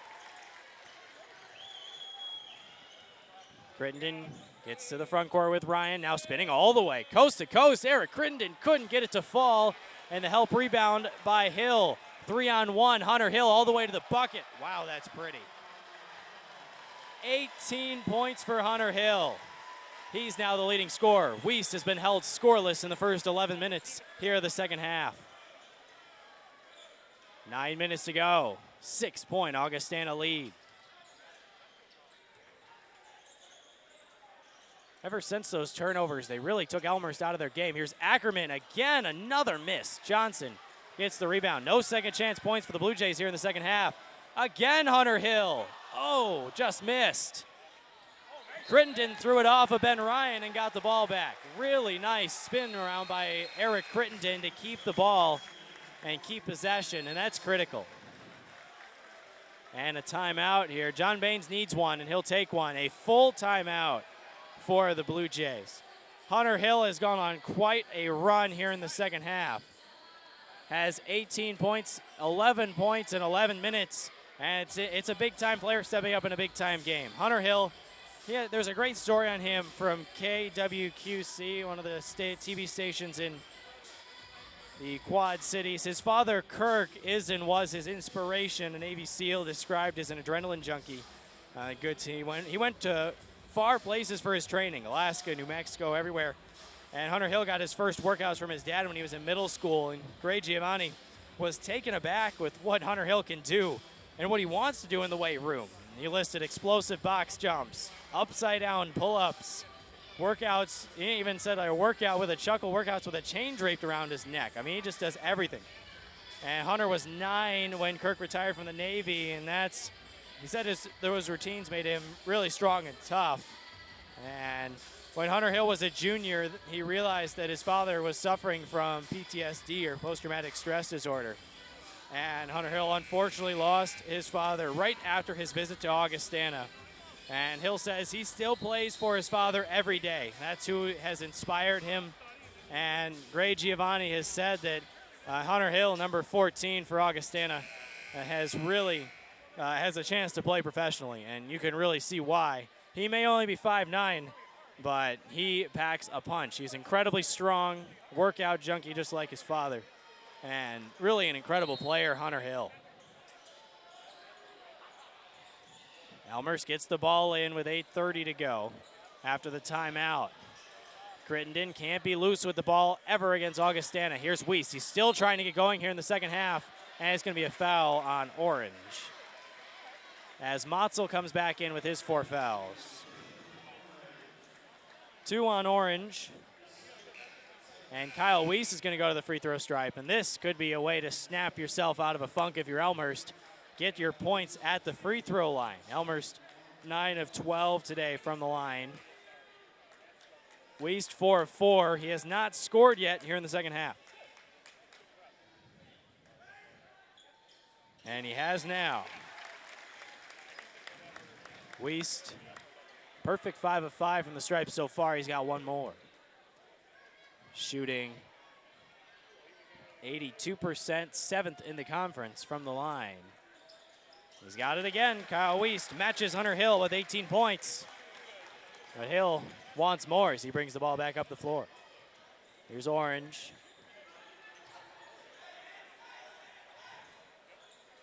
Swing it around to Hill.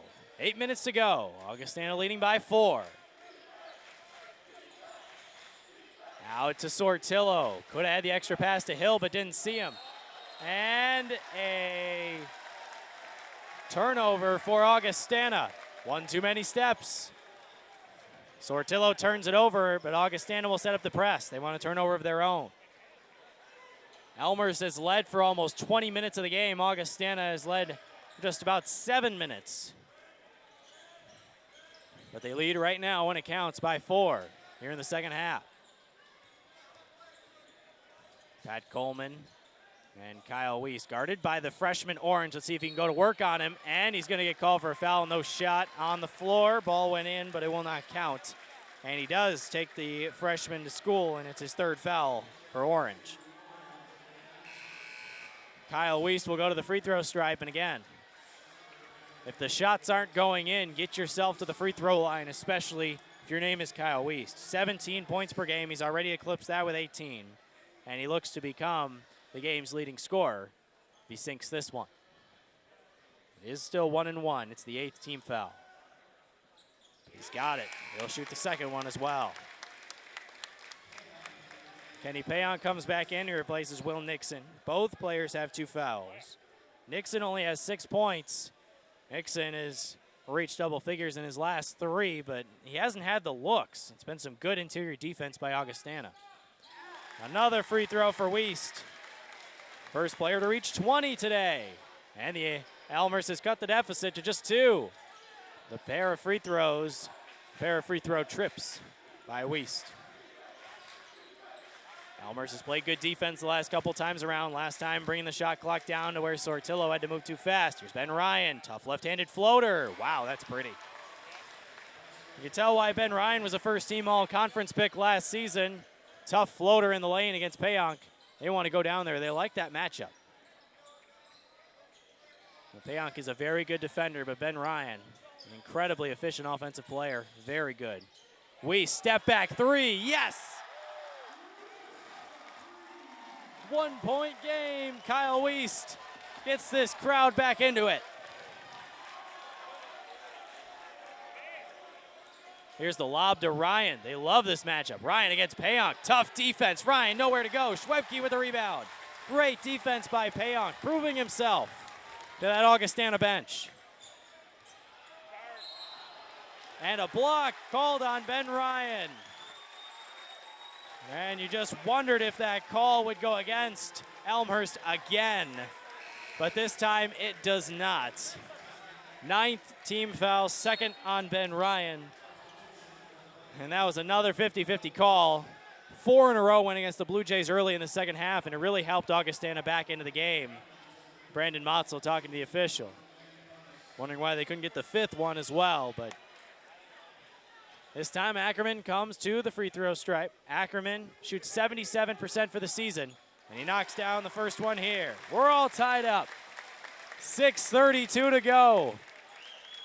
Fasten your seatbelts. It's going to be a good finish. Ackerman bending at the knees. Elmhurst has the lead. 8 points for Ackerman. And the R.I. Fagnall Hall rises as 1. Pills trying to cut back in. Baseline J. That'll quiet him down. 8 points for Pills. Augustana back out in front. Coleman almost lost the handle. And they're going to slow it down. 6 minutes to go. Swing pass to Schwebke. Here's Wiest. He's the guy you want the ball in his hands. Guarded by Strotter. Wiest going to the basket. Goes up and is rejected by Strotter, but there's the putback by Payonk. Great position by Kenny Payonk. Back and forth we go. Strotter. No, Hill from the parking lot. Little short, Wiest. 62-61. Pills tries to save it. Out of bounds to Elmhurst. Right down here at the bottom of the screen as we check out Wiest on the drive. And then look at Payonk here.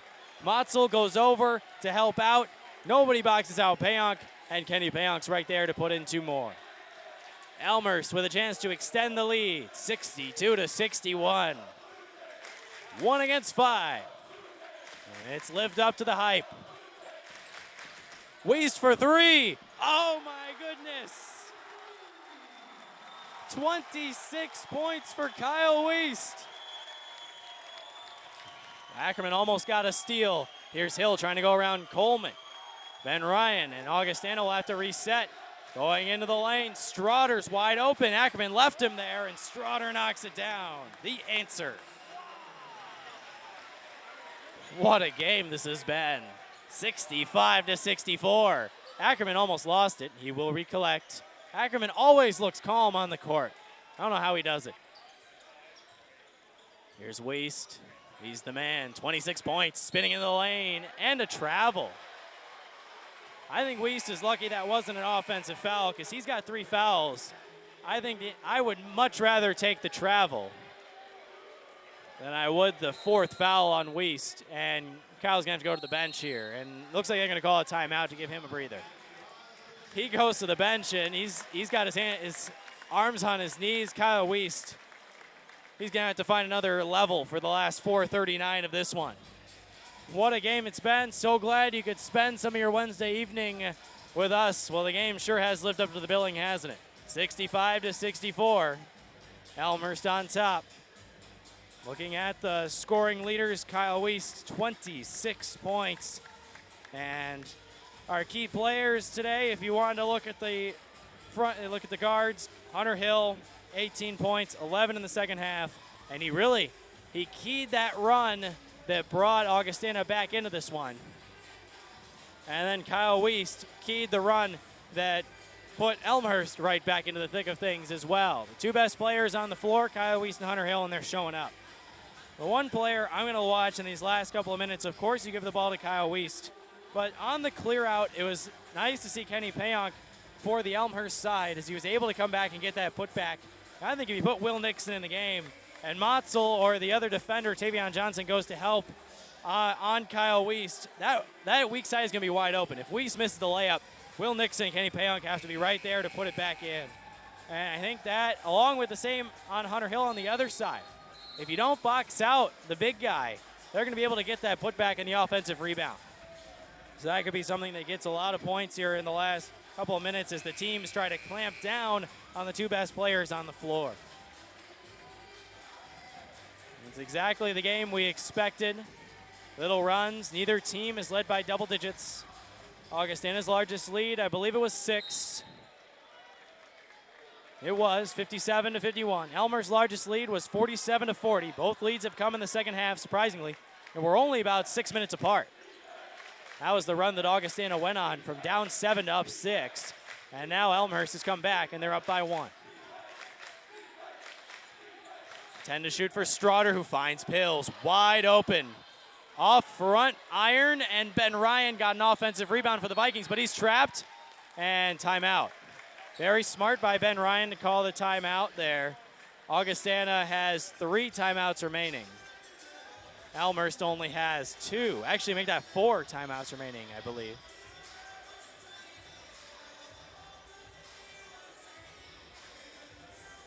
And the timeout is taken. Number 1, Augustana. Number 5, Elmhurst coming down to the wire. And could it be any different? Kyle Wiest, season high is 31. He's got 26 today. His career high is 32 in the triple overtime win for the Blue Jays in the first round of last year's NCAA tournament. Triple overtime victory over St. Norbert.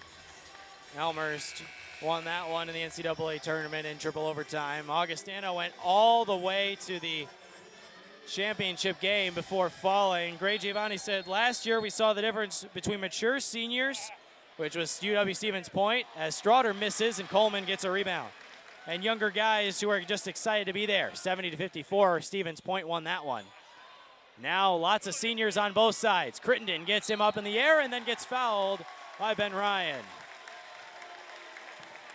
Let's see who it's on, just to be safe. Looks like Ben Ryan. And it is 3 for Ben Ryan. So the foul trouble all over the place down low for Augustana.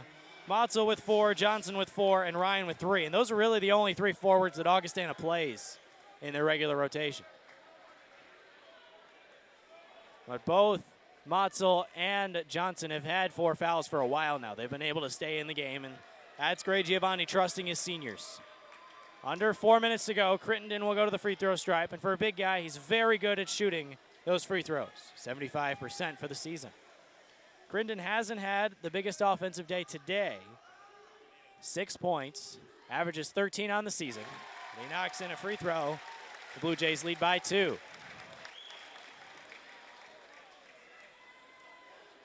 Crittenden, 1 bounce. Here comes the second one.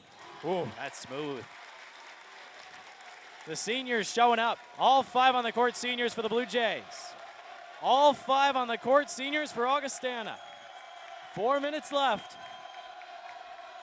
Here's Hill. He wanted that 3 to tie it.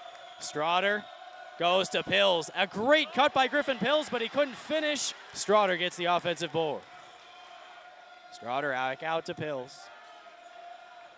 Finds Hunter Hill.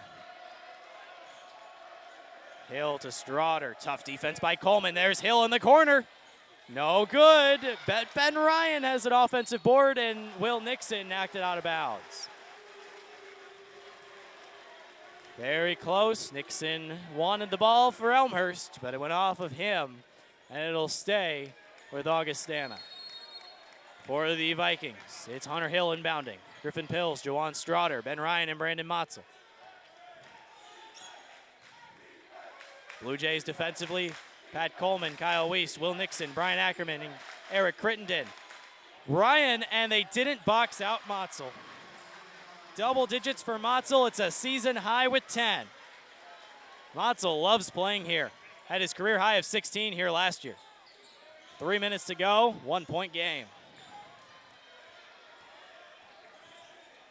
He's the guy, Kyle Weiss, number 20. Hands off to his Indiana mate Ackerman. Ackerman, straight on 3.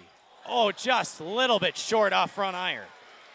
Here comes Augustana. They want the lead back. Hill lost his dribble, and he'll gain it back with Motzel. Motzel at the elbow finds Pills, but a good extra pass to Ben Ryan. Back out to Pills. Strawder for 3. Yes. Jawan Strawder gives Augustana the lead by 2, 69-67. Elmhurst, big possession here, and a foul on Hunter Hill. He can't believe it. That's going to be a foul on him. It's just his second, but it'll send Pat Coleman to the line. Coleman, the best free throw shooter on this Elmhurst team coming into the game today. And that makes 10, so that means double bonus. Both teams the rest of the way. Coleman, the 2-point lead. Looking to add with these free throws. Jim quiets as Coleman misses the first free throw. Pat Coleman shoots 84% for the season, 5th in the conference so far. And Coleman only has 5 points. He averages 7.7 per game. Here's a critical one. Second free throw, and he calms down and makes the second one.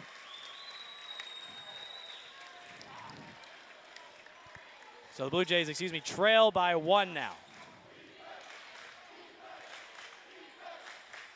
Pills. They pass to Ryan. Motzel was open, but he'll take the jumper instead. Batted up in the air. Ben Ryan had it. Coleman stripped it, and it'll stay with Augustana. Tense moments, under 2 to go. And Augustana will call a timeout. Those loose balls have been going Augustana's way here in the second half. And it's still a 7-rebound advantage for Elmhurst, but in the last couple of minutes, those 50-50 balls have gone in favor of Augustana. Elmhurst has struggled on the offensive boards in the second half. And Augustana has 16 offensive rebounds in the game, and they're out-rebounding Elmhurst on the offensive end by 5. That's what I expected in the first half, but it was 7-7 offensive rebounds at the end of the first half. Kyle Wiest and Hunter Hill, they're the stories. 26 and 18 respectively for Wiest and Hill. Other role players, nobody else is in double figures except for Brandon Motzel, who has 10. And Motzel, you really have to commend his ability to play with 4 fouls. We haven't seen Tavion Johnson in a while. Let's see if Giovanni goes to him after this timeout. Now it might be a little bit of coach against coach. You got the coach who has been the incumbent, who is National Coach of the Year last year in Greg Giovanni. Became Augustana's all-time winningest coach this season. Won his 400th game this season. 6 CCW regular season championships. 4 conference tournament championships. Coach of the Year 5 times. That's Greg Giovanni's side. On the other side, you have John Baines, who has led incredible turnarounds at 2 consecutive programs. University of St. Francis, who is currently ranked number 2 in NAIA, really had a rough season when Baines came in. He got a 13-game improvement there as Pills gets the ball into Ryan. And now that program is gone to number 2 in the country. Now he's turned Elmhurst from 6 and 19 to number 5 in the country, highest ranking in program history. Hunter Hill trying to go to work on Wiest, all the way to the basket. Misses a little short, but Ben Ryan, 17th offensive rebound, and Wiest got a steal, but he stepped on the baseline. Pat Coleman almost had an easy layup. Wiest almost with the incredible heads-up play. Check this out. Wiest with that, and he throws the ball up. Coleman probably could have gotten a layup, but he just stepped on the sideline. Fresh 30 for Augustana, 92 seconds to play, and Will Nixon will check in for Kenny Payonk. Surprised to not see Nixon have more minutes here at the end in crunch time. Nixon, a great weak side defender, but he's going to really have to box out somebody because Augustana's all over the offensive glass. Get a body on somebody. 90 seconds. 1 point Augustana lead. It's Hill taking his time. You know he can create offense. Let's see what he does here. Hill goes to work with 15 to shoot. Almost lost the dribble. Ackerman all over it and off of Ackerman, but he's clapping his hands. 9 to shoot. Elmhurst fans wanted it off of Straughter. Ackerman happy that Augustana's down to 9 to shoot. Pills will inbound. Finds Straughter with 9. Straughter with 7. Straughter with 5, almost lost the handle. Straughter with 4, Pills with 3, 4-3, no good, but another offensive board. Unbelievable. 1 minute. 1 point lead for Augustana. Elmhurst has got to end this possession at some point. The crowd rises as one. Hunter Hill with the basketball. Hill lost it on the way up. Ackerman's got the steal and he's fouled by Hill. Ackerman is fired up. 39 seconds to go. Hill lost it on the way up. Pat Coleman with the steal. Hunter Hill with his 3rd foul. Ackerman can tie and take the lead with these 2 free throws. And there's 39 seconds to go. Regardless, Elmhurst will have another possession, assuming that they don't let off another offensive rebound by Augustana. Ackerman, got it. Tie game. 9 points for Ackerman. 77% from the line for the season. Ackerman, 3 bounces. He missed it, didn't get the roll. Tie game. That one hung on the rim forever. Hunter Hill, and I think Giovanni wants timeout. Yes, he does. Greg Giovanni will call timeout. Augustana cannot have the last shot unless they get an offensive rebound. There's an 8-second difference between game and shot, and we are all tied up at 69. as if this game could get any better, it's going to come down to the final 2 possessions. And if you're Greg Giovanni in this timeout, you got to think about a Hunter Hill dribble drive. Although he was just stripped, Hunter Hill will come back, preseason All-American, most outstanding player in the CCIW. There's no chance you don't give him the ball in this scenario. But the thing that Elmhurst has to guard against, and I think John Baines might be talking about in his huddle, box out the weak side. The weak side has been so big for Augustana here in the second half to get back into it. Offensive rebounds, they're out-rebounding Augustana on the offensive end by 7. Elmhurst has an 11 rebound edge on the other side of the floor on the defensive side. But the offensive side, Augustana has been all over the offensive glass. And 12-0 Augustana and 11-1 Elmhurst are coming down to the wire. It's exactly as you could have possibly pictured it. What a game.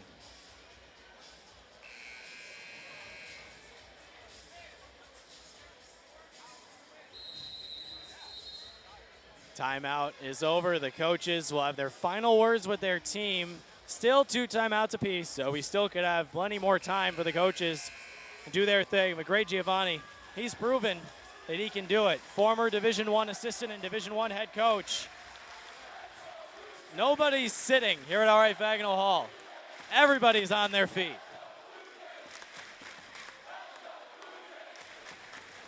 It's going to be Pills to inbound. Elmhurst College is rocking. 25 to go, 16 on the shot. Here's Hill. Hill against Coleman. Bounce pass to Ryan with 10 to shoot. Ryan needs some help, finds Strawder with 7. Strawder with 6. Strawder with 4. They want Hill, and it's out of bounds. 3 to shoot. Off of Ackerman. They wanted to find Hill for 3. Very surprising. Tie game. You want the 3. 3 to shoot. 11 seconds left in the game. Pills finds Strawder with 2. Strawder's got to hoist it up. Did he get it off? No, he didn't. I don't think he got it off. Nixon blocked it anyway. Shot clock violation. Strawder didn't get it off. And Elmhurst is going to have a chance to win. And they're going to come together. That looked for sure like a shot clock violation. I think it definitely was. And I think they're going to come together to check with the time. They want everything to start. I think John Baines wants timeout. And I believe they will get it. Assistant coach Chris Martin checking in. He's hit some big shots in his career, Chris Martin.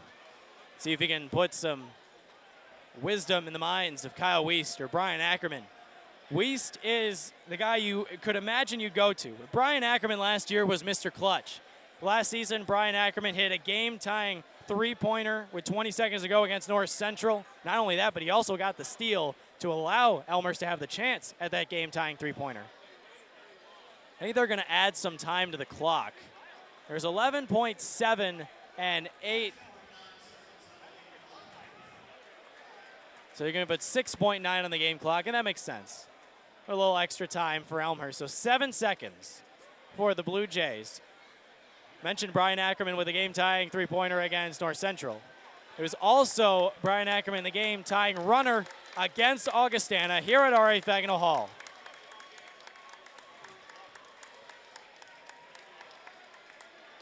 Let's see who they go to. Ackerman is way over towards the basket. I believe I'm going to have to stand up to see this. Everybody's on their feet. They need to get the ball in, too, and they find Ackerman with 6. Ackerman with 5. Ackerman with 3 behind the back. Ackerman hoists it up, and it's not even close. Weiss, and the tip is going to be no good. Are they going to count it? No. Yes, they are. They're counting it, and they rush the court at R.A. Fagnall Hall. Elmhurst wins on the tip by Will Nixon. Will Nixon gets the tip, and number 1 goes down in Elmhurst. Unbelievable.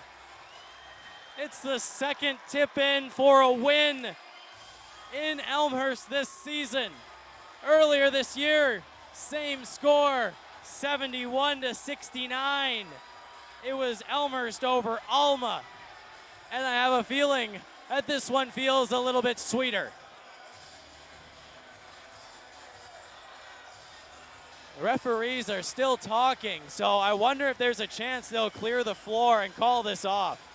Could you imagine if they called that shot off and we went to overtime?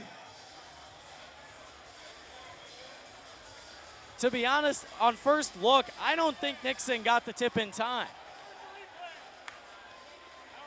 I think it's, we can't use the monitor. Are they going to go to the monitor? I don't know if they're allowed to go to the monitor. Because we have a monitor, and it looks like they're going to go to the monitor. They're gonna watch the replay. They're gonna watch the replay. They may not be able to see it because there are people standing, but I mean, why not try to get the call right? I mean, I agree. And so right now it's 71-69 Elmhurst. But in all reality, I don't think he got that shot off. I really don't. And I think that this place would explode if they called this off. They're going to put everybody back in the seats. I mean, everybody just flooded the floor. It was animosity here at Elmhurst. And they're looking at the replay. They're looking at the replay. They're going to take some time. Sports Information Director Kevin Jude helping him out. I don't think he got it off. I really don't. I think Weist's tip was the last tip you had. I think they're going to play overtime. As of right now, the scoreboard reads 71-69, and Will Nixon's tip has sent number 5 Elmhurst to a win at home over number 1 Augustana. That could change. They didn't get it off. No, they didn't. Yep, we're going to overtime.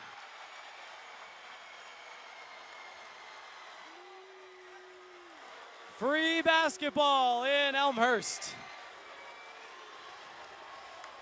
I didn't think he got it off. And I think they got the call right. And that's what you want in this situation. You want them to get the call right. And so I'm glad they did. The students rushed the floor early, and we all get to take a deep breath before we come back for overtime. Holy smokes. What a game. I don't think you could have anything else. What else could you possibly have in this game to make it better? I suppose besides overtime. 5 extra minutes. As we run down the stats, individually, Kyle Weist, 26 points. Will Nixon did not get the shot off, so he only has 6. And for the second year in a row, Elmhurst and Augustana will go to overtime at R.A. Fagnall Hall. So glad to have you alongside. Luke Tanaka with you. What an incredible game. In baseball, they say, let's play 2. In basketball, we're going to say, let's play 5 more. Nobody has sat down. I don't think I should either. Nobody has sat down here at R.A. Fagnall Hall as Elmhurst and Will Nixon control the tip. And now everybody's going to sit down and relax, enjoy the 5 minutes. Crittenden, bounce pass to Weist, but it got picked off, but it'll be off of Hunter Hill. And I can see that around some bodies who are still standing, and it'll stay with Elmhurst. That was a dangerous pass for Kyle Weist on the cut. They've tried that a couple of times. Really tough against this Augustana defense as Coleman gets the ball. Here's the shot, and it is way too deep by Ackerman, but Nixon with the offensive board. It only took about 20 extra seconds to get his 7th and 8th points. 30 seconds in, Augustana with their first possession of overtime. All seniors on the floor for both teams. Ryan goes into the lane, tough shot on Crittenden, and he couldn't get it. They didn't box out Motzel again. Brandon Motzel, 2 more. Elmhurst got a box out eventually. Here's Weist on the near side. Round Motzel. Weist trying to go to the basket against Pills. Tough shot. Not a good shot, and Motzel gets a rebound. That was not a good shot for Kyle Weist. I think he's got to look for other options when he gets that far into the lane. I know he can score. He can score in a lot of ways, but that's a really tough way to score. Noise coming from the students. Here's Pills, finds Straughter with 10 to shoot for Hunter Hill against Pat Coleman. Behind the back, crossover dribble, trying to go to the baseline. Really tough shot. Wow, that's good offense by Hunter Hill. What great defense from Pat Coleman, and what unbelievable offense from Hunter Hill. Step back baseline jumper. And now Crittenden wants 2 more. Crittenden is in double figures with 10. And Elmhurst leads again by 2. Hill to the basket, lost the dribble, and Pills. Chants are getting louder and louder. Ben Ryan, here's Pills, driving baseline. He's got a lane. Straughter with 8. Ben Ryan with 7. 18-foot jumper, nothing but net. Ryan is in double figures, just like Crittenden, and we're all tied, trading blows at 73. The incumbents, the Augustana Vikings, and the challengers, the Elmhurst Blue Jays. Number 1, Augustana. Number 5, Elmhurst, coming down to the wire. Ackerman looking for Nixon, and a foul on Griffin Pills. That's 3 on him. But that's going to send Will Nixon to the free throw line. Will Nixon, if there's one Achilles heel on this Elmhurst team, forward shooting free throws would definitely be one of them. Crittenden shoots very well, 75%. Schwebke has only shot 9 free throws. He's made 5 of them this season. But Jalen Loving, 41%. Will Nixon, 56%. Nixon comes up, and he nails it. He looked like he was 90% on that one. First free throw of the day for Nixon, and he's 1 of 1. 74-73.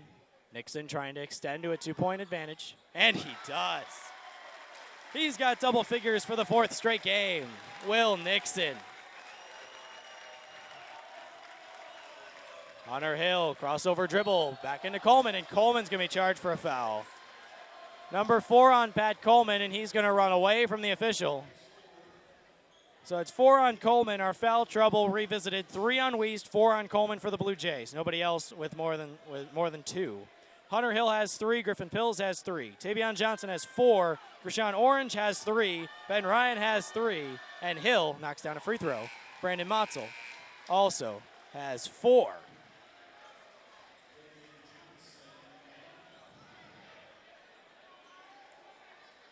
For Hunter Hill, 21 points for the senior All-American.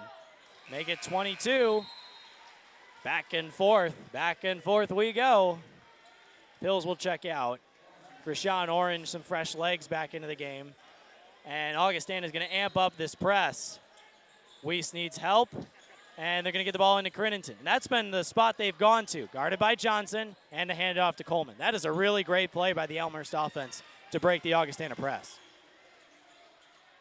2:19 to go. Nixon looking for the pass to Crittenden. Ball got bat in the air by Johnson, but Crittenden recollects with the dribble. Kyle Wiest, 26 points with 10 to shoot. Wiest through the legs with 7. Wiest to the baseline with 5. Lost it out of bounds, Augustana basketball.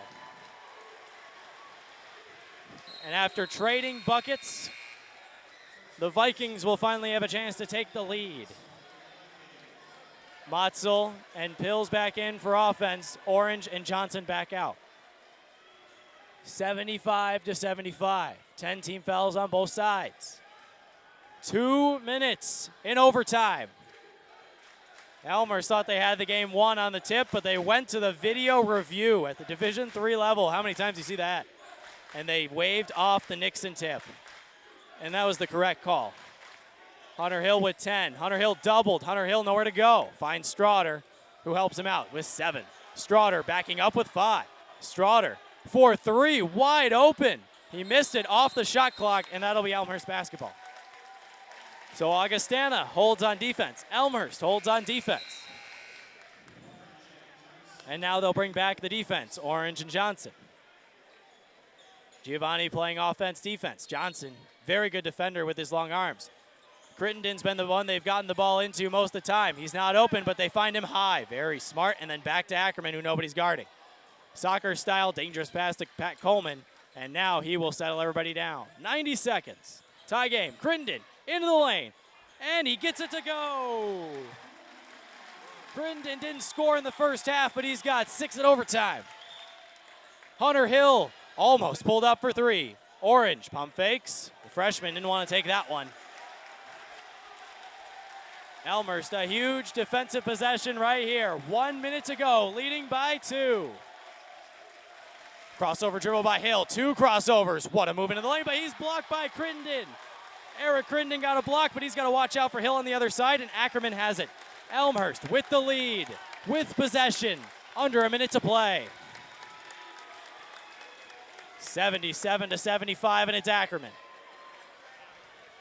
Ackerman hit the 2 clutch shots last year against Augie and North Central. And now the timeout with 10 to shoot. Interesting by John Baines. He must have a 10-second play up his sleeve. And with 34 seconds to go, Elmhurst is going to try to run that play. 10 seconds on the shot clock, and this is a huge possession. If you make this shot, get 2 points here. It's a 4-point game.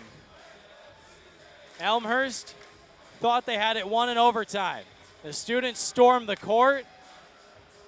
They went to the monitor, and they took it away from the Blue Jays because Nixon's tip was too late, and it was, justifiably so. And you could tell right away. But the official counted it, and that's why everybody flooded the floor. But I'm just glad they got it right. That's what's so important about this. Got to get the call right. So glad you're joining us here for, dare I say, game of the year. We're only 2 games into the conference season. Think about how much we have coming towards us. We're going to have another matchup of these teams in Rock Island later this month. I mean, what a game and what a season it's going to be. But you're looking right now at 2 national championship contenders duking it out in conference play. If you have your eye on this one, be sure to have your eye on the second matchup in Rock Island, which will take place on January 27th at 7 p.m. All right, 10 to shoot for the Blue Jays with a 2-point lead. They get the ball into Wiest in the backcourt. Wiest with 9. Wiest against Straughter. Wiest has had the better of that matchup. They find Nixon with 5. Trying to find a bucket. It's Crittenden with 2. Goes up, misses, and Wiest gets a rebound, but it goes off of his shoe. Oh, Kyle Wiest had the offensive rebound Elmhurst needed, and it went off his shoe and out of bounds. Timeout taken by Augustana. Wiest had the offensive rebound, could have called timeout. I'm surprised he didn't. And he lost it out of bounds. I think an Augustana player must have stripped it off his shoe. It's a 2-point game, and Augustana is going to have the last chance this time. Last time it was Elmhurst who had the last chance. If you're Gray Giovanni, you have a couple of options, but I think you have to have the shot come with at least 5 seconds to go because of how dominant Augustana has been on the offensive glass in the second half and overtime.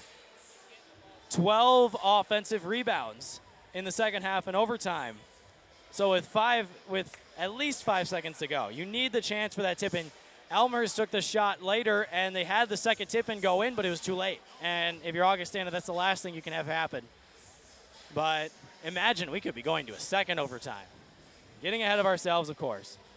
77-75, Elmhurst is on top. But who wouldn't want to watch more of this? Augustana, the turnovers, and there's another one by Wiest if they count that one with the ball off his shoe. That's what's kept Augustana in the game because they're shooting 35%. Elmhurst is shooting 44. Elmhurst is shooting 46% from downtown, and Augustana just 27. So, and Elmhurst 7 more free throws made. Kenny Payonk is making the money sign. This is money time. This, as Reggie Miller would call it, is winning time. And if you're Augustana, your winning time man, it's Hunter Hill. 16 to play. Here's Straughter. They find Hill. Coleman is all over him. Hill with 10. Hill with 9. Hill doubled. Hill hands off to Ben Ryan. Ben Ryan needs to find an opening. With 4, it's Motzel. Motzel gets blocked by Nixon. Crittenden is down there and he's called for a foul with 0.1 to go.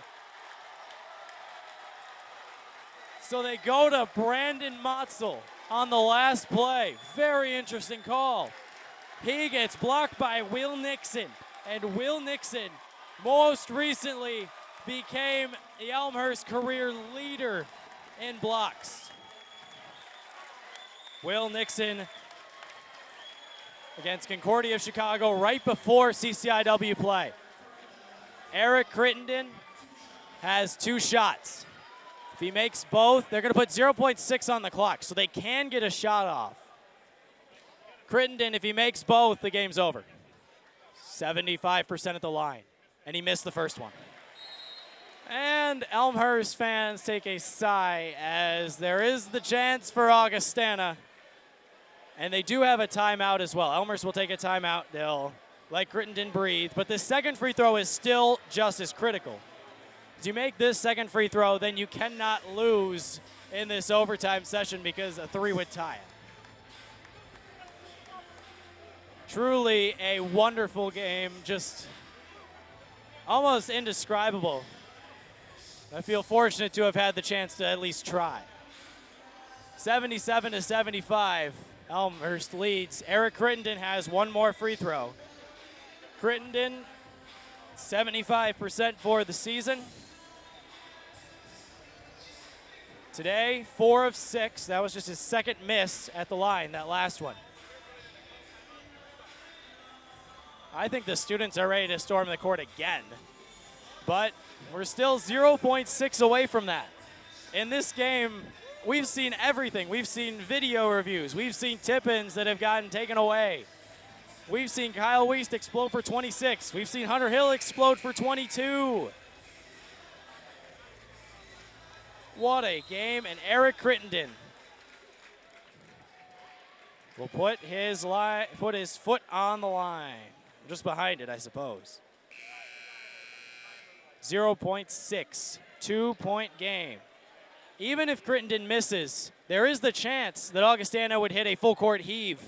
But I suppose in a game like this, you never know. Here's Crittenden. Is he going to miss it intentionally? He misses it. Did they get the timeout? Yes, they did. They got the timeout. It's going to be a timeout. But I think they're not going to have a whole lot of time left. Crittenden missed both. So Augustana has a chance.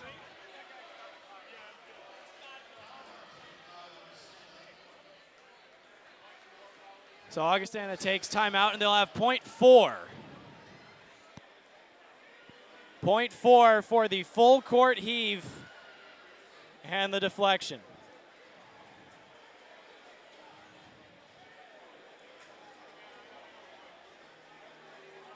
We can all take a deep breath for a second during this timeout. What a game. All right, so in this scenario, Gray Giovanni's got quite a task on his hands. He's got 0.4 and a 2-point deficit. Wonder if you try to hit somebody like Hunter Hill in stride, maybe right at the timeline, and see if he can hit a half-court heave to win it. I wouldn't put it past him. Hunter Hill is one heck of an offensive player. Today he has 22. So your options, let's see who they bring on the floor. Brandon Motzel, Ben Ryan's going to inbound. So your options off the pass, Hunter Hill, who is going to stand in the corner. Crittenden's pointing at him. Somebody's got to get over there to guard him. Griffin Pills, Brandon Motzel, Jawan Straughter, and Hunter Hill are your options. Ben Ryan is going to throw it in from the complete other side of the court. 0.4. Here's the left-handed heave.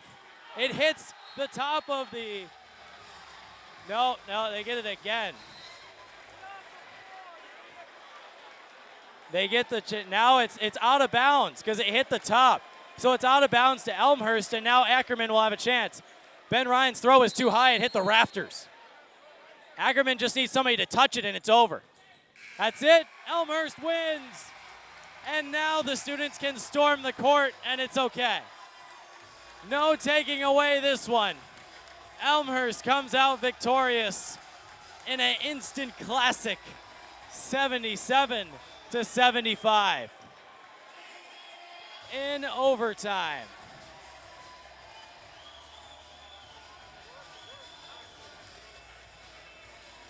What a game, and to think there could be two more.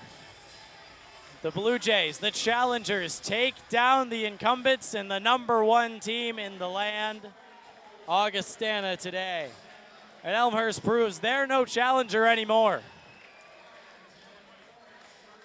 They are right in the hunt, not only for the CCIW tournament, not only for the CCIW tournament championship, but for an NCAA tournament championship to take out the reigning runner-ups, the #1 team in the land. John Baines' crew just showed, yes, we're right there. Kyle Wiest, he's the story. 26 points. He did not have any in overtime. That was reserved for Eric Crittenden. And Elmhurst will at home happy. They are 12-1, 2-0 in the conference. Augustana is 12-1 and 1-1 in the conference. And I think for the third time today, they will play All I Do Is Win, which is the song they would play every time Elmhurst wins.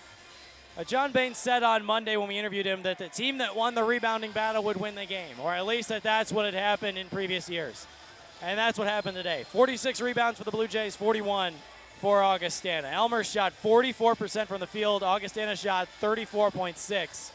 Elmhurst shot 46% from downtown. Augustana shot 27. Elmhurst led for 60% of the game. Augustana led for 23% of it. Largest leads in today's game were 7 by Elmhurst and 6 by Augustana.